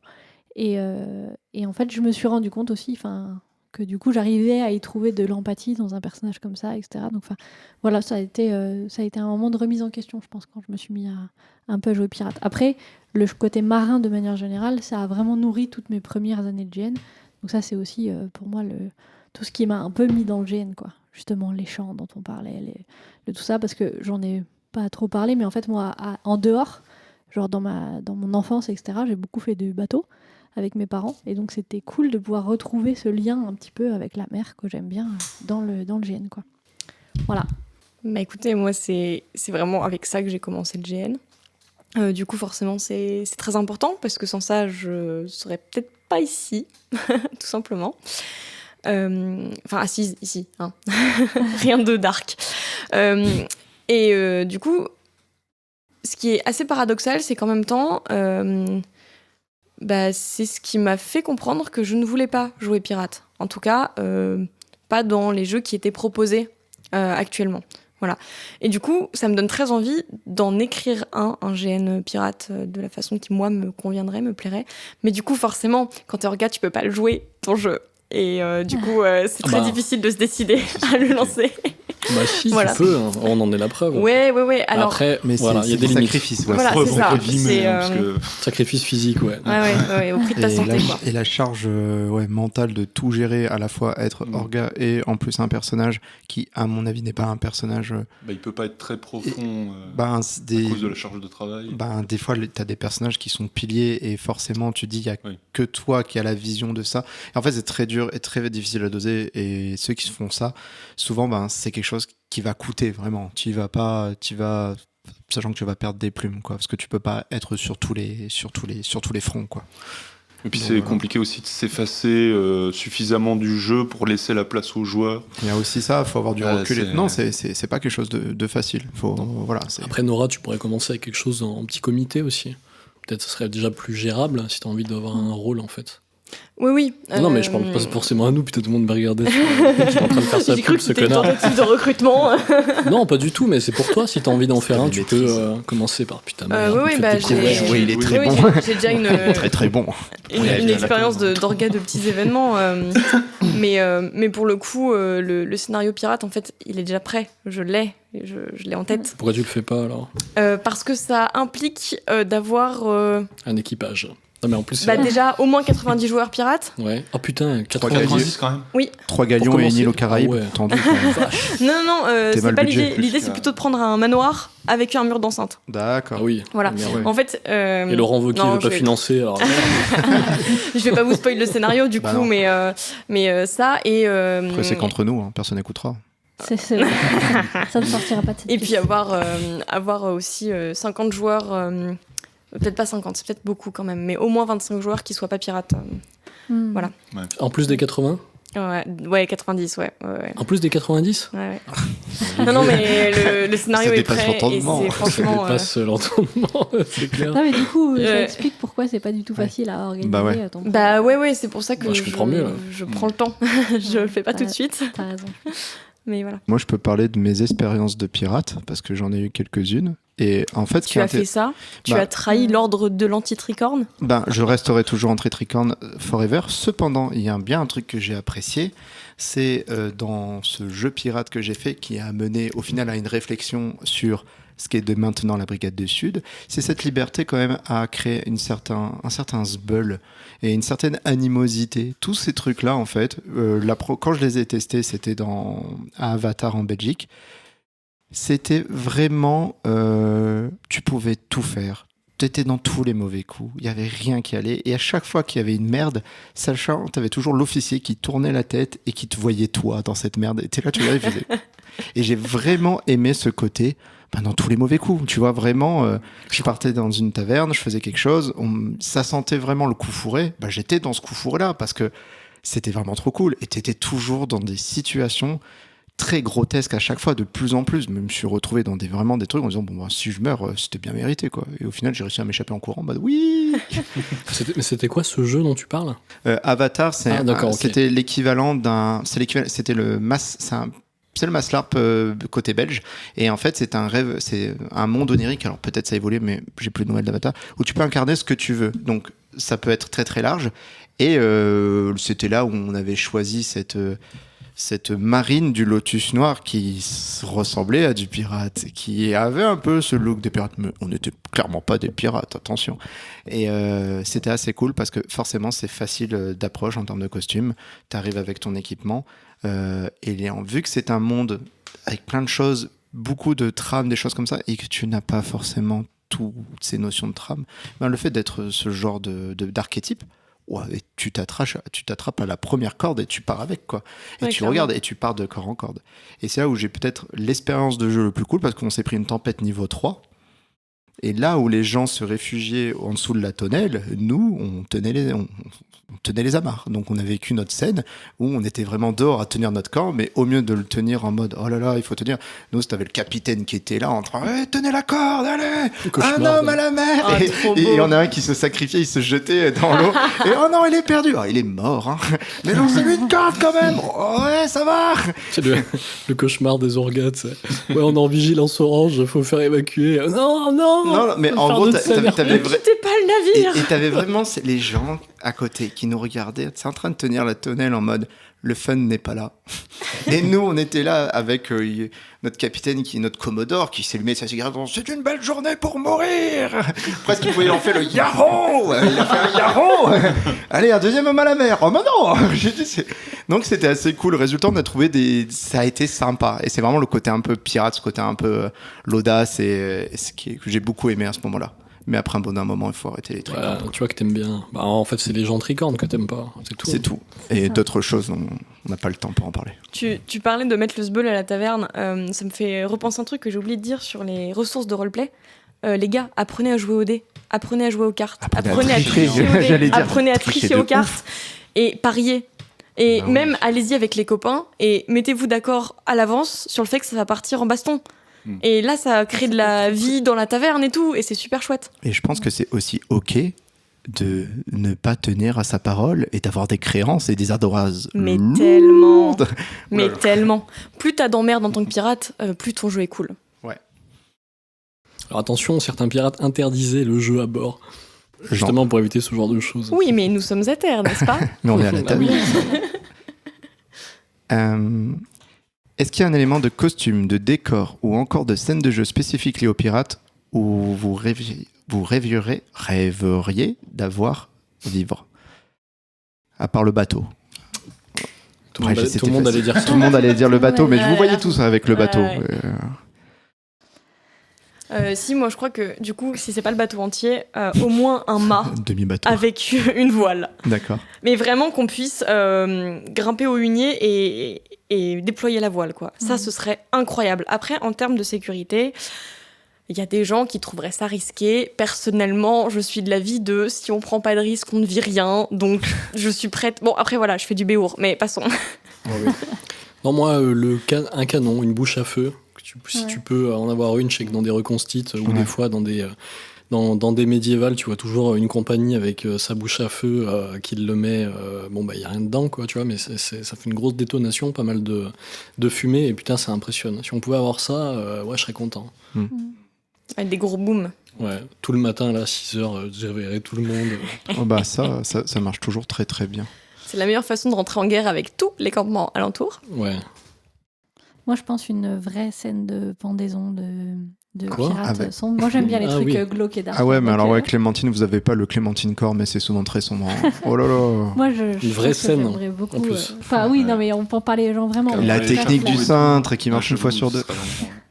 Génial. C'est quoi moi, la technique du cintre? En fait, j'appelle ça technique du cintre, mais en fait, dans les trucs de pendaison, pour faire une fausse pendaison, t'as souvent en fait un système qui te permet en fait de pas toucher ton cou et qui en fait, c'est comme si t'étais pendu en fait comme ça quoi. Et donc tu peux jouer la scène. Alors c'est plus un truc qui vient du cinéma et des trucs comme ça, et ça fait semblant que t'es pendu, mais en fait, Il n'y a pas de tension sur le coup, quoi. limite t'es sur t'as un harnais quoi. Et donc c'est une scène qui peut être cool, genre de jouer le truc où ça tombe, et quand les gens pensent que ça tombe ou quand tu envoies en fait la personne ça ne lui fait pas mal. Il a juste la sensation de vide et qu'il est attaché par le harnais quoi. Et ça peut être très très cool quoi. Mais Mais on peut faire ça. faites-le c'est seulement pour si ça. vous êtes sûr de vous, quoi. Ouais, mais voilà, c'est un truc. Il y a des techniques. Ah oui, auditeur, il y a des techniques et tout. Ne vous lancez pas dans ça, s'il vous plaît. Et dites pas que je vous ai donné l'idée. Sauf si vous portez des triggers nuls, vous pouvez essayer. Ça me dérange. C'est ok, il faut essayer, il faut découvrir. YOLO, comme on dit chez vous les pirates. Voilà, moi, je Non, pense yoho. Yoho, jouez habile. un vrai truc sur le drame que ça peut être, etc. Je pense Oui. qu'il peut y avoir vraiment des belles scènes à faire et des trucs justement plutôt sombres plutôt que toujours dans le côté bonne humeur. Ouais. Machin. Ouais. Moi, je pense que ça me plairait beaucoup. Le roulement de tambour Je avant. suis d'accord avec toi. Alors, on va repartir dans les trucs dark et sombres. On avait dit qu'on faisait une parenthèse torture. Let's go. Les C'est bon. châtiments au fouet, ne pas les faire pour de vrai, évidemment. Mais c'est des scènes qui, à mon sens, comptent, sont importantes. Du coup, forcément, je parlais du fait qu'il fallait qu'il y ait un peu de tension, que les gars soient un peu... Et le risque de se faire prendre, bah, le jour où ils se font prendre, effectivement, une vraie scène de pendaison. Quelque Ouais, chose qui c'est soit un peu crédible. Et puis après, en torture... La roue, alors, oui, il y a la roue, mais... chevalet. Pas trop les pirates. Ouais, les pirates, c'était plutôt genre... on te raclait le long de la coque. Ouais, Voilà. Ah oui, le raclage le long de la côte. Voilà, Ah. alors, et en plus, à faire. c'était tes copains qui te tiraient le long de la coque, qui avaient l'obligation de te tirer le long de la coque. Et il se trouve qu'en fait, les bateaux à cette époque-là les coques étaient farcies de coquillages, Ouais, de coquillages tranchants. Voilà. Donc, tu te faisais arracher le dos, avec l'eau salée en plus. Je vous fais pas de tableau, c'était pas très glop. Foutez Et des- du coup, on peut enfin débunker cette connerie du supplice de la planche qui a jamais existé, Non, jamais. Non. qui vient du cinéma pour montrer quelque chose de relativement soft à l'écran. Ouais. Et donc, ouais, ça a donné le délire avec la planche, mais jamais, Et les requins, ça n'a jamais existé. Comme si les requins, ils voyaient Ouais. la planche à travers les profondeurs, les- quoi. Comme si les requins, ils avaient que ça à foutre dedans. Il y a un mec qui tombe, putain. Oh Ils putain, attendaient, le Uber Eats est arrivé. Ouais, let's c'est go. ça. toute ma vie, j'attends ça, là. Non, mais ouais, effectivement. Donc ça n'a jamais existé. Donc en gros, le fait de les mettre au bout d'une planche et de les faire tomber dans l'eau, c'est ça Ouais, c'est Ouais, c'est c'est la ça, ouais, le bullshit, supplice hein. de la planche qu'on voit dans le cinéma, même dans Pirates des Caraïbes et tout, c'est Dans Peter Pan. dans Peter Pan, Ouais. ouais, Ouais. qui est une référence Ah oui. de la piraterie. Non, mais oui, en plus, c'est vrai, hein, parce que c'est tout l'imaginaire, en fait, Ouais, autour de ça. complètement. Le crocodile qui fait tic-tac. Voilà. Oui, c'est pas un requin, lui, c'est un crocodile qui attend. Tout. Ah, putain. Est-ce que toi, Olivier, tu as aussi, on va dire, une envie spécifique liée aux pirates, un rêve, quelque chose que tu voudrais bien voir un jour Alors, mis, ce serait plus lié à la marine. C'est vraiment un peu des appareils qui seraient pour soumettre les gens à la question, ce genre de choses. C'est chaud, Olivier. Ouais, non mais... Ouais, ou des cages, torturés, des éléments vraiment de...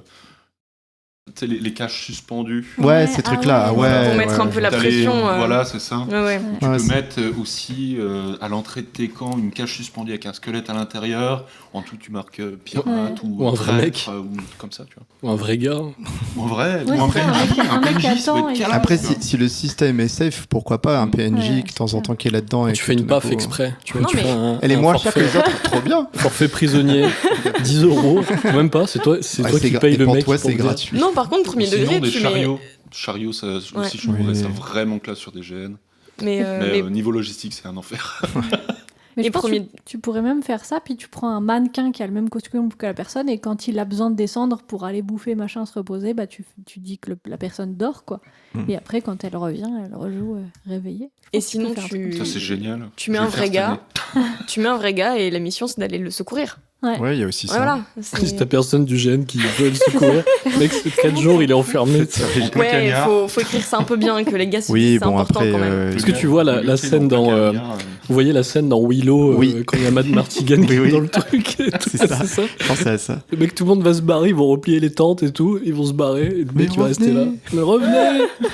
Moi, il y a un truc que je peux rajouter. Moi, j'aimerais bien l'idée de faire un GN dans cette ambiance-là, mais sur une île, en fait. Avoir cet aspect. Des fois, il y a des petites îles avec des petites infrastructures dessus. Alors, la logistique est impinable, mais est dure à mettre. Mais l'idée de avoir juste l'aspect île, voir la mer autour de toi, juste les vagues qui peuvent Et puis taper les marées. et la marée, tout ça. Alors moi, je suis en Méditerranée, alors tu sais la marée. Je m'intéresse pas du tout cette histoire. C'est de la sorcellerie.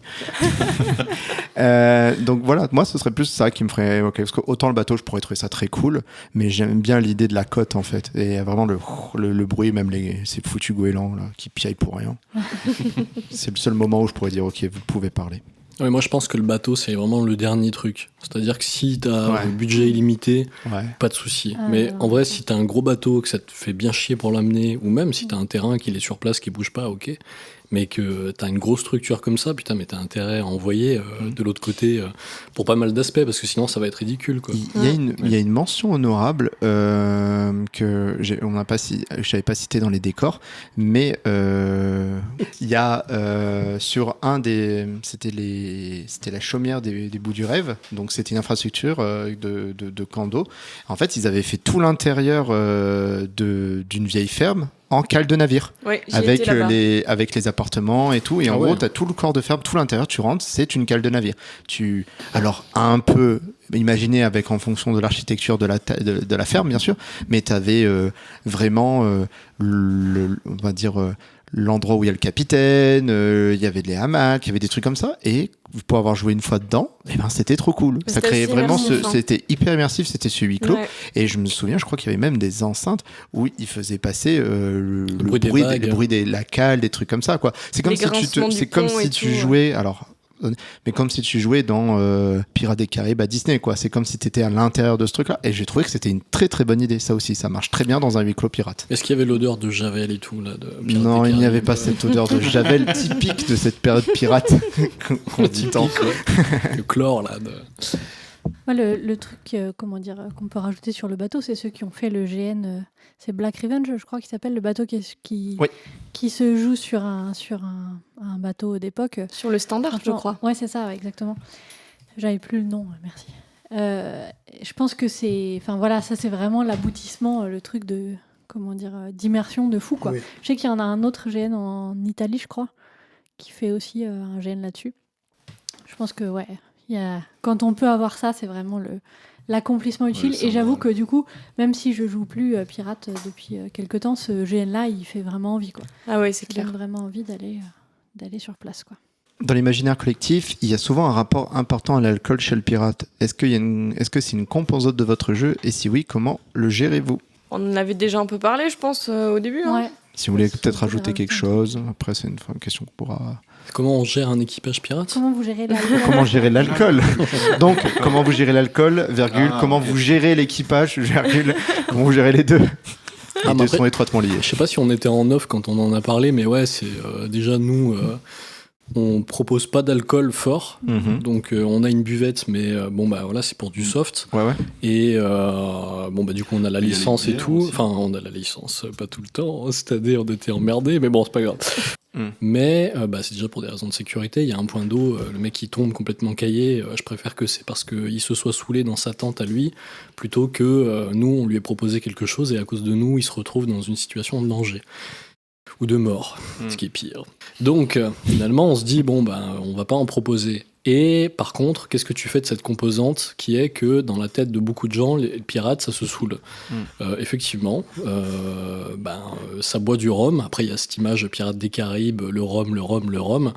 Ça se saoule à d'autres choses, mais le rhum, effectivement, en fait partie. Qu'est-ce que tu fais ? Tu laisses couler ou tu l'interdis ? Nous, on en est que... on dit officiellement, on veut pas en voir. Voilà. Après, ça, c'est la responsabilité de chacun. Ouais, les quoi, soirs, comme d'habitude. Mais officiellement, il y en a qui en ouvrent une bouteille, mais c'est voilà. pas grave. Officiellement, on n'est pas Vous êtes pas impliqué dans le responsable, truc. mais c'est aussi Oui, en fait, c'est la responsabilité de tout le monde. Hein. Après, il y Parce en a que- qui amènent du rhum arrangé mais- pour faire goûter aux copains. Nous, on en amène aussi. Mais Oui, bon. non, mais- Nous aussi.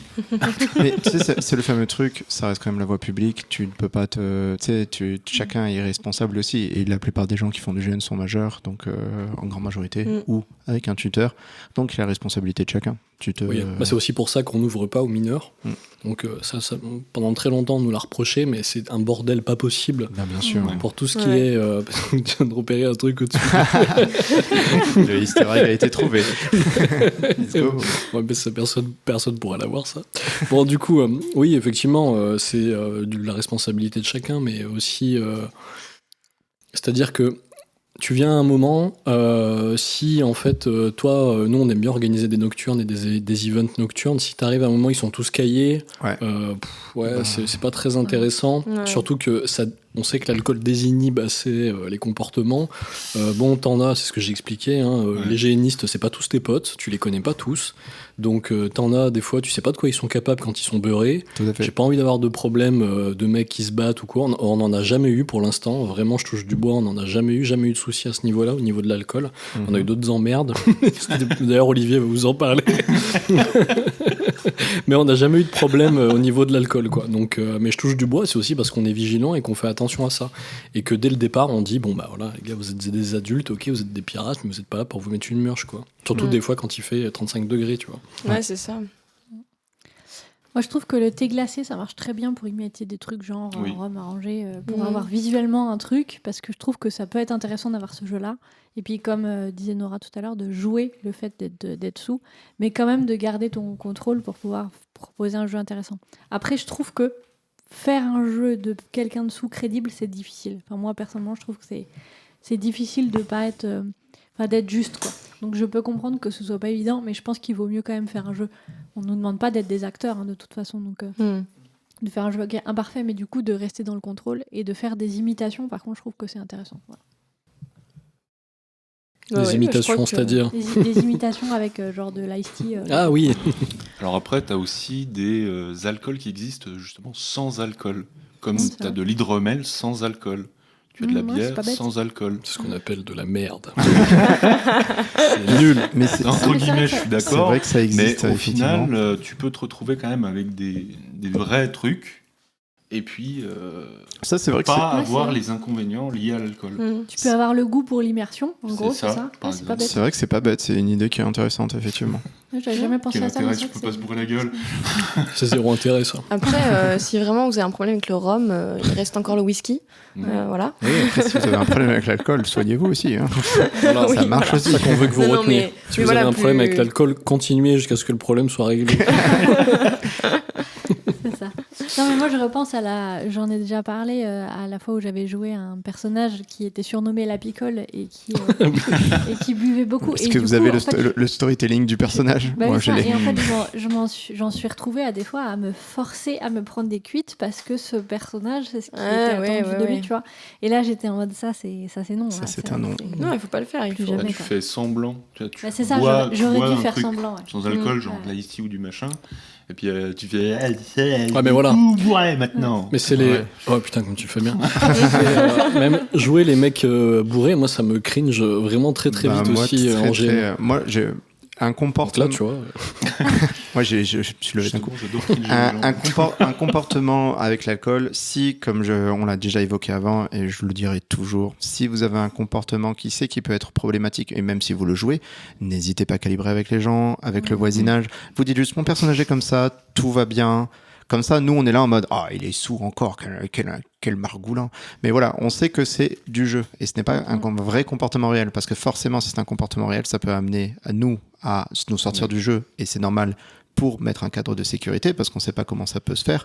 Mais généralement, comme l'a très bien expliqué Halloween, c'est souvent le soir, les gens, ils se mettent des petits coups et après, il y a une instance, on y va, mais ils sont déjà à moitié sous, l'épée sortie, ce qui peut créer souvent des comportements qui peuvent être dangereux et problématiques. Donc c'est toujours, il faut savoir doser et surtout, l'alcool, c'est la responsabilité de chacun. Il faut aussi mais après, justement, faire attention. Si tu joues sur un bateau, tu peux aussi dire que tu as fermé ton bateau pour ce soir et tous ceux qui sont dans le camp, ils restent dans le camp et point.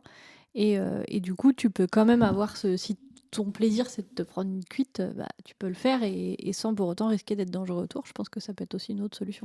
Oui. Après, c'est un autre problème. Moi, je pars du principe, et c'est un peu extrême comme point de vue, mais que si t'es venu au GN dans l'intention de te mettre une murge, il y a un gros souci. Et franchement, t'es pas au bon endroit. C'est pas le bon endroit. Je suis tout à fait d'accord avec ça. Ouais, et puis encore une fois, lis la putain de lettre d'attention. Merci. Mais après, tu peux lire toutes les lettres d'intention que tu veux. Si t'as marqué se mettre une race dans la lettre d'intention. Non, mais on a connu, je termine sur ça parce que c'est important. On a connu un mec qui nous avait dit, donc Olivier va rigoler parce qu'il va le reconnaître. C'était un géniste. Il nous avait dit, mais c'est très triste comme histoire. Il nous a dit, moi je vis. Il venait pour un GN qui faisait 5 jours. C'était un GN médiéval et lui il venait un peu en viking. Il nous avait dit, je vis les 360 jours pour ces 5 jours-là. Putain, c'est chaud d'entendre ça. Et franchement, c'est dur. C'est même pas le joli. Là, c'est le red flag qui est vraiment brandi d'un coup là. Ouais. Parce que tu te dis.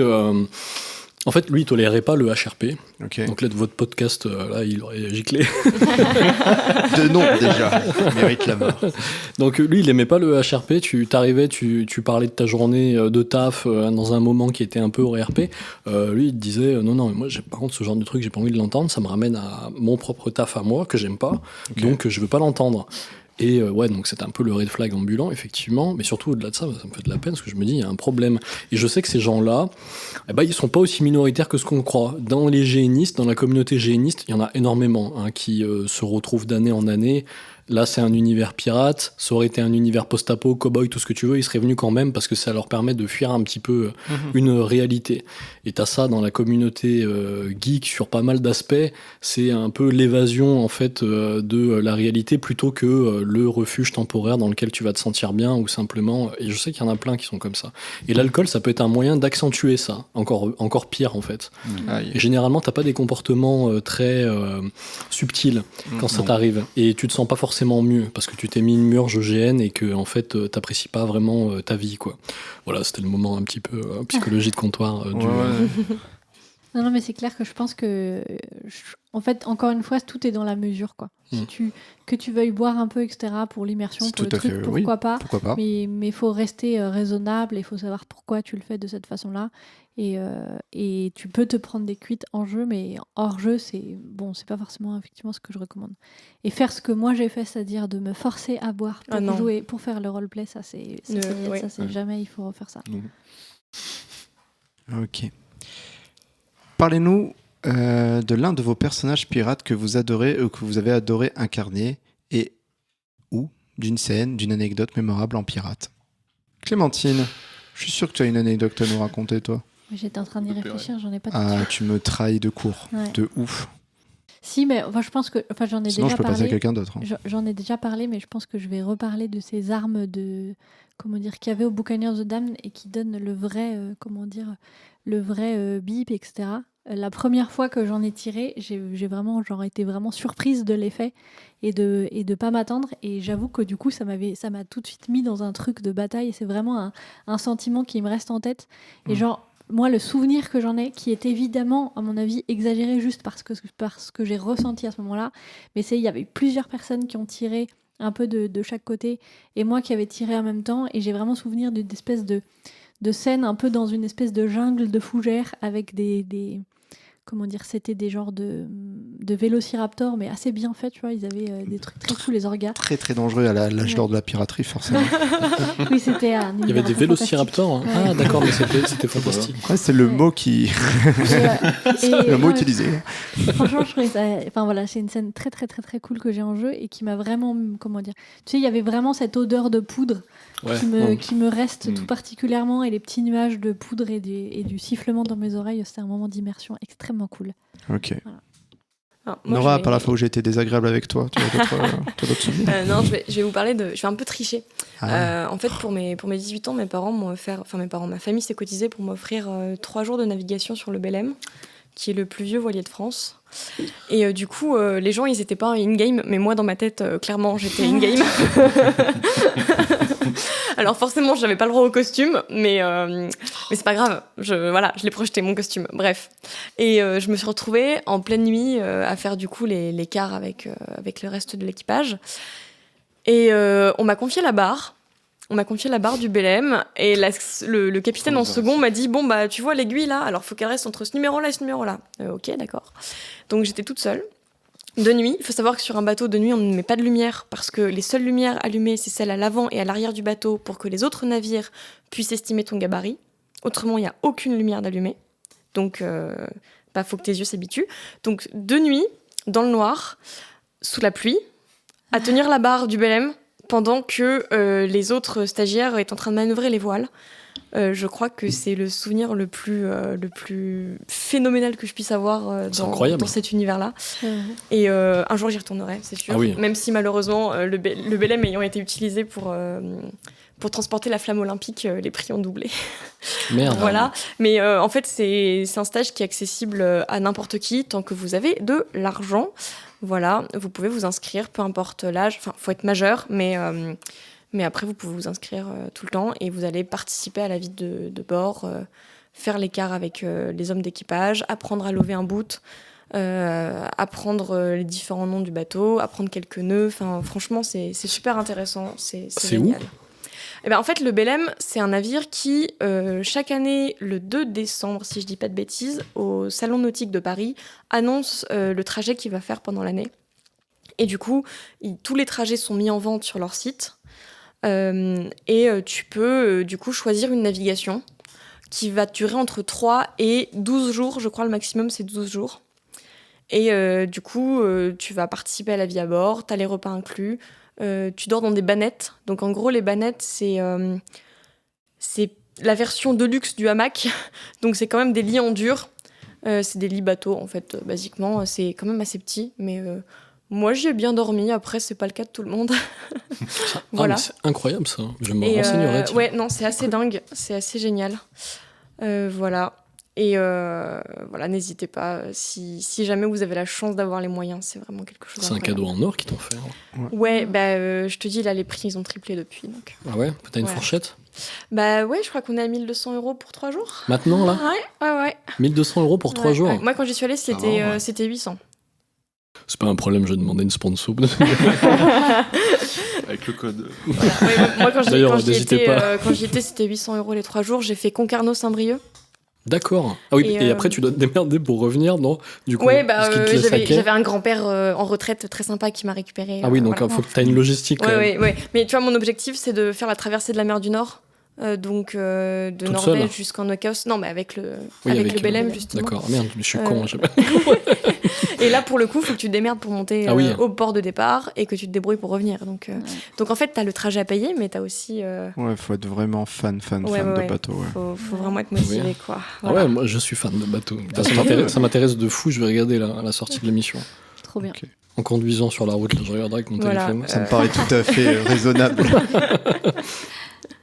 Halloween, est-ce que t'as... Une anecdote de AGN ? Non. Pas le genre de la maison. Mais en fait, nos meilleurs moments de GN, c'est un peu dégueulasse de le dire, on le passe quand les joueurs sont partis. Parce que quand les joueurs sont partis, la pression, elle retombe aussi. T'as le refus, vous connaissez tous les gars, du refus c'est terminé. Tu vois, t'es là. Alors, il y a sûrement eu un moment où ça t'a cassé les couilles et tu te dis putain, pourvu que ça se termine, j'en ai marre.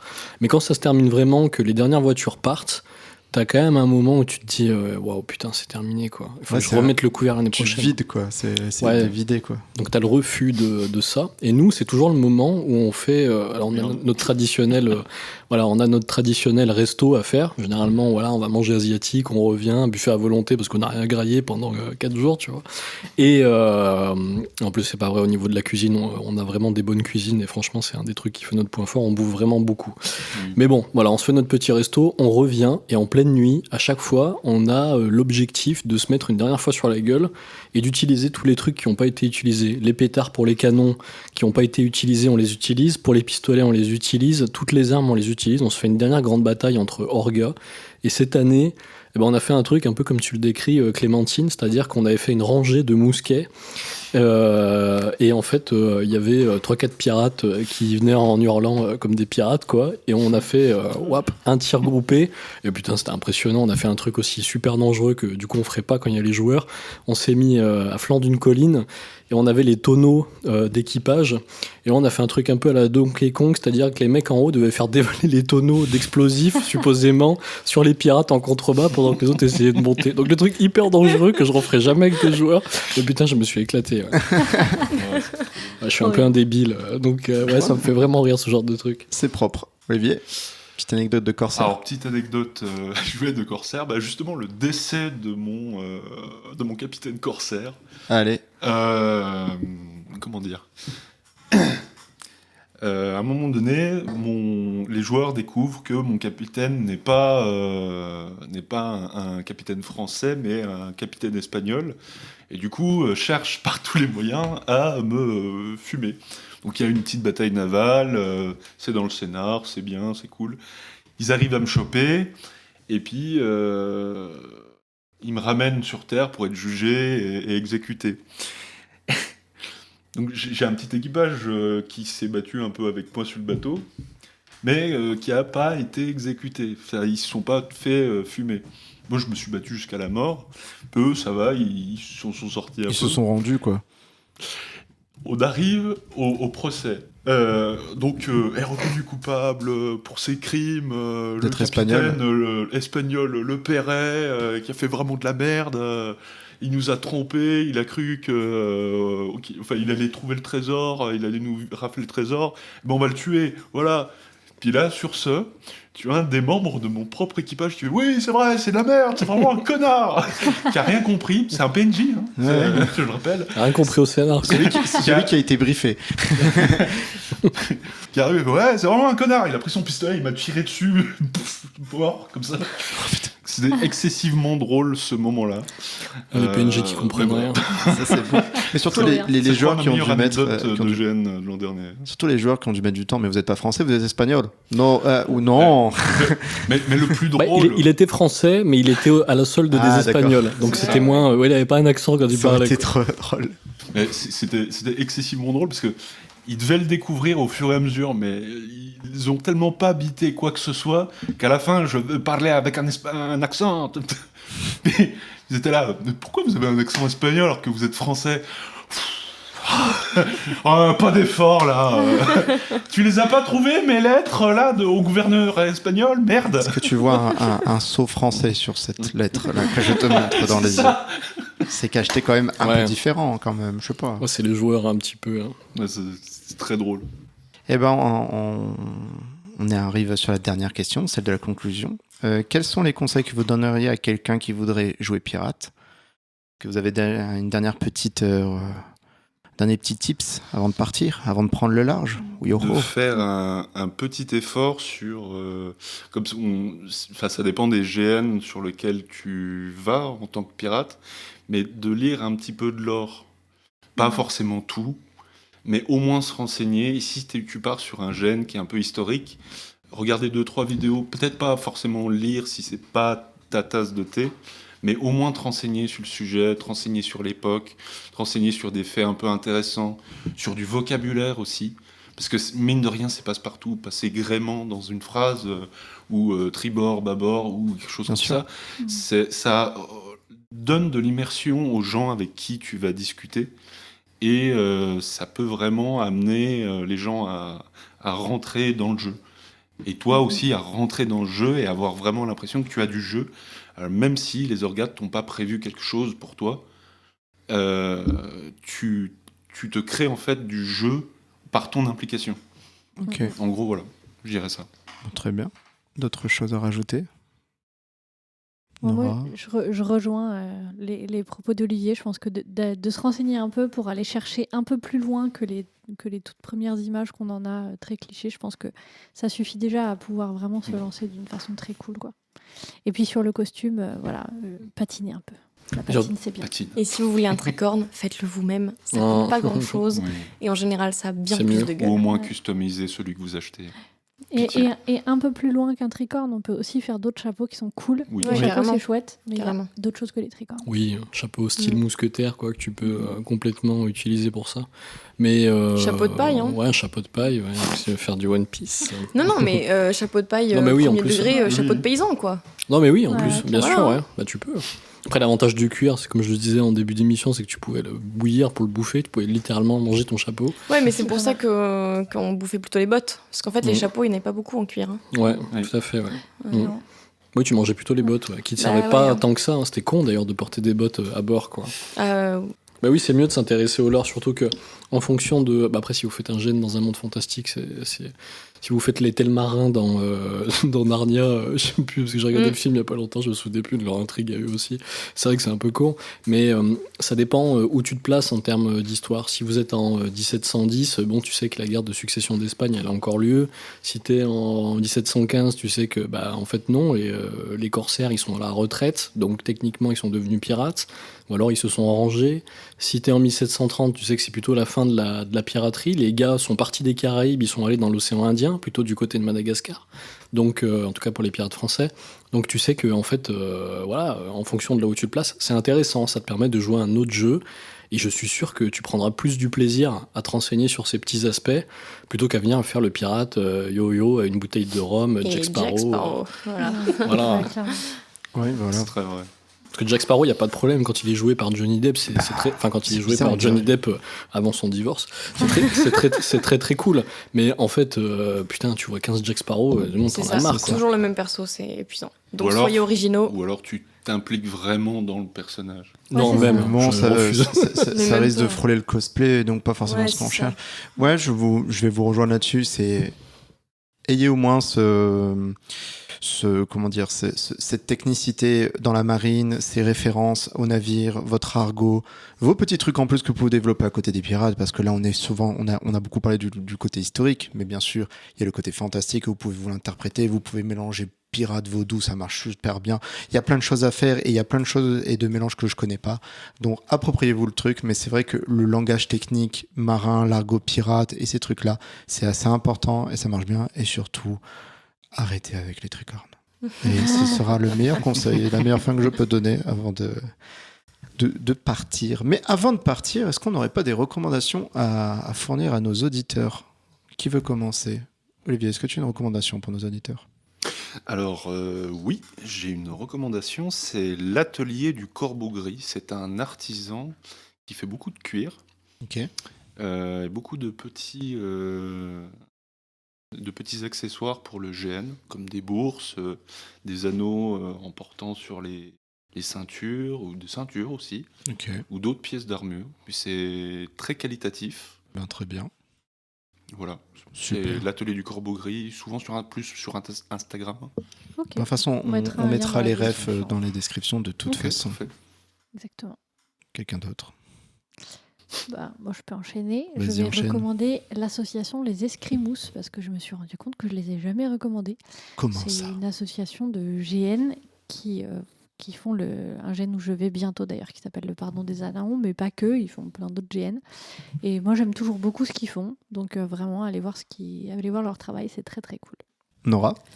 Alors moi, je vais vous recommander une couturière qui est en région parisienne, qui s'appelle Les Mains à Coudre. Voilà, qui fait des tenues sur mesure, mais pas que. Elle propose aussi des patrons à la vente. Si vous êtes un peu dégourdi avec vos deux mains avec une machine à coudre, voilà, elle peut aussi vous vendre le patron à vos mesures, ce qui est quand même trop bien, selon les modèles qu'elle a en stock. Voilà. Et ouais, travail de très bonne qualité. Le résultat est toujours époustouflant, je dirais, carrément. Et puis, je voudrais juste vous recommander aussi un livre qui s'appelle l'histoire générale des pirates les plus fameux, qui est donc du capitaine Johnson. Mais en réalité, il est probable que ce soit un pseudo pour Daniel Defoe. Voilà. Donc c'est probablement lui qui l'a écrit. Exactement. Okay. Et en fait, c'est un ouvrage qui est dans un style très journalistique et qui reprend les témoignages de pirates qui, en fait, à ce moment-là, étaient en prison en attente de jugement.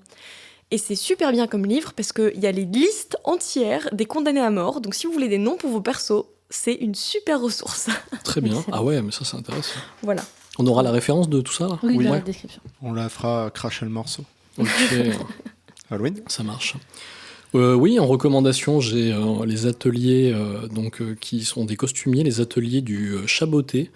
Je ne le savais pas, mais ils sont juste en bas de chez moi. Et c'est des mecs qui sont très très connus en fait finalement dans ce monde-là, puisque nous au Puy-en-Velay, on a, vous savez, la fête du roi de l'oiseau, voilà, qui est très très très connue. Hein. Le roi de l'oiseau, pour ceux qui savent pas, c'est pendant 4-5 jours, voire une semaine, t'as tout le Puy-en-Velay qui est transformé en fait de Renaissance. Donc tout le monde s'habille selon l'époque.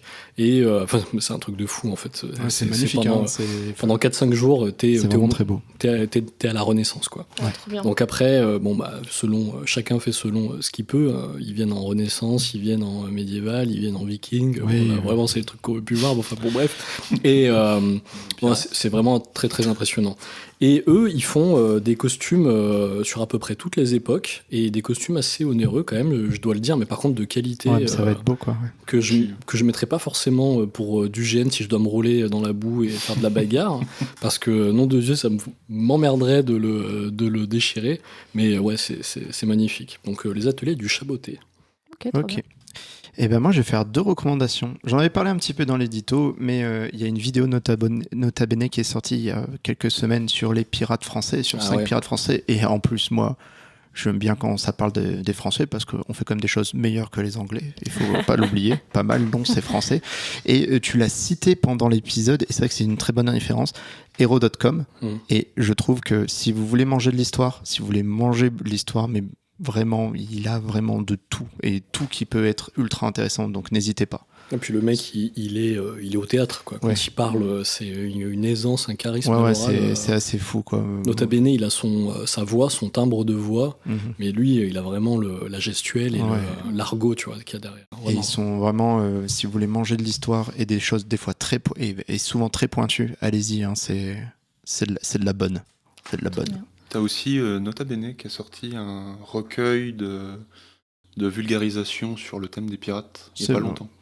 C'est pas mal. Mais surtout que Nota Bene, vous pouvez y aller parce que celui qui écrit ces épisodes, c'est Jean Soula, qui est quand même archéologue spécialiste dans le monde de la piraterie.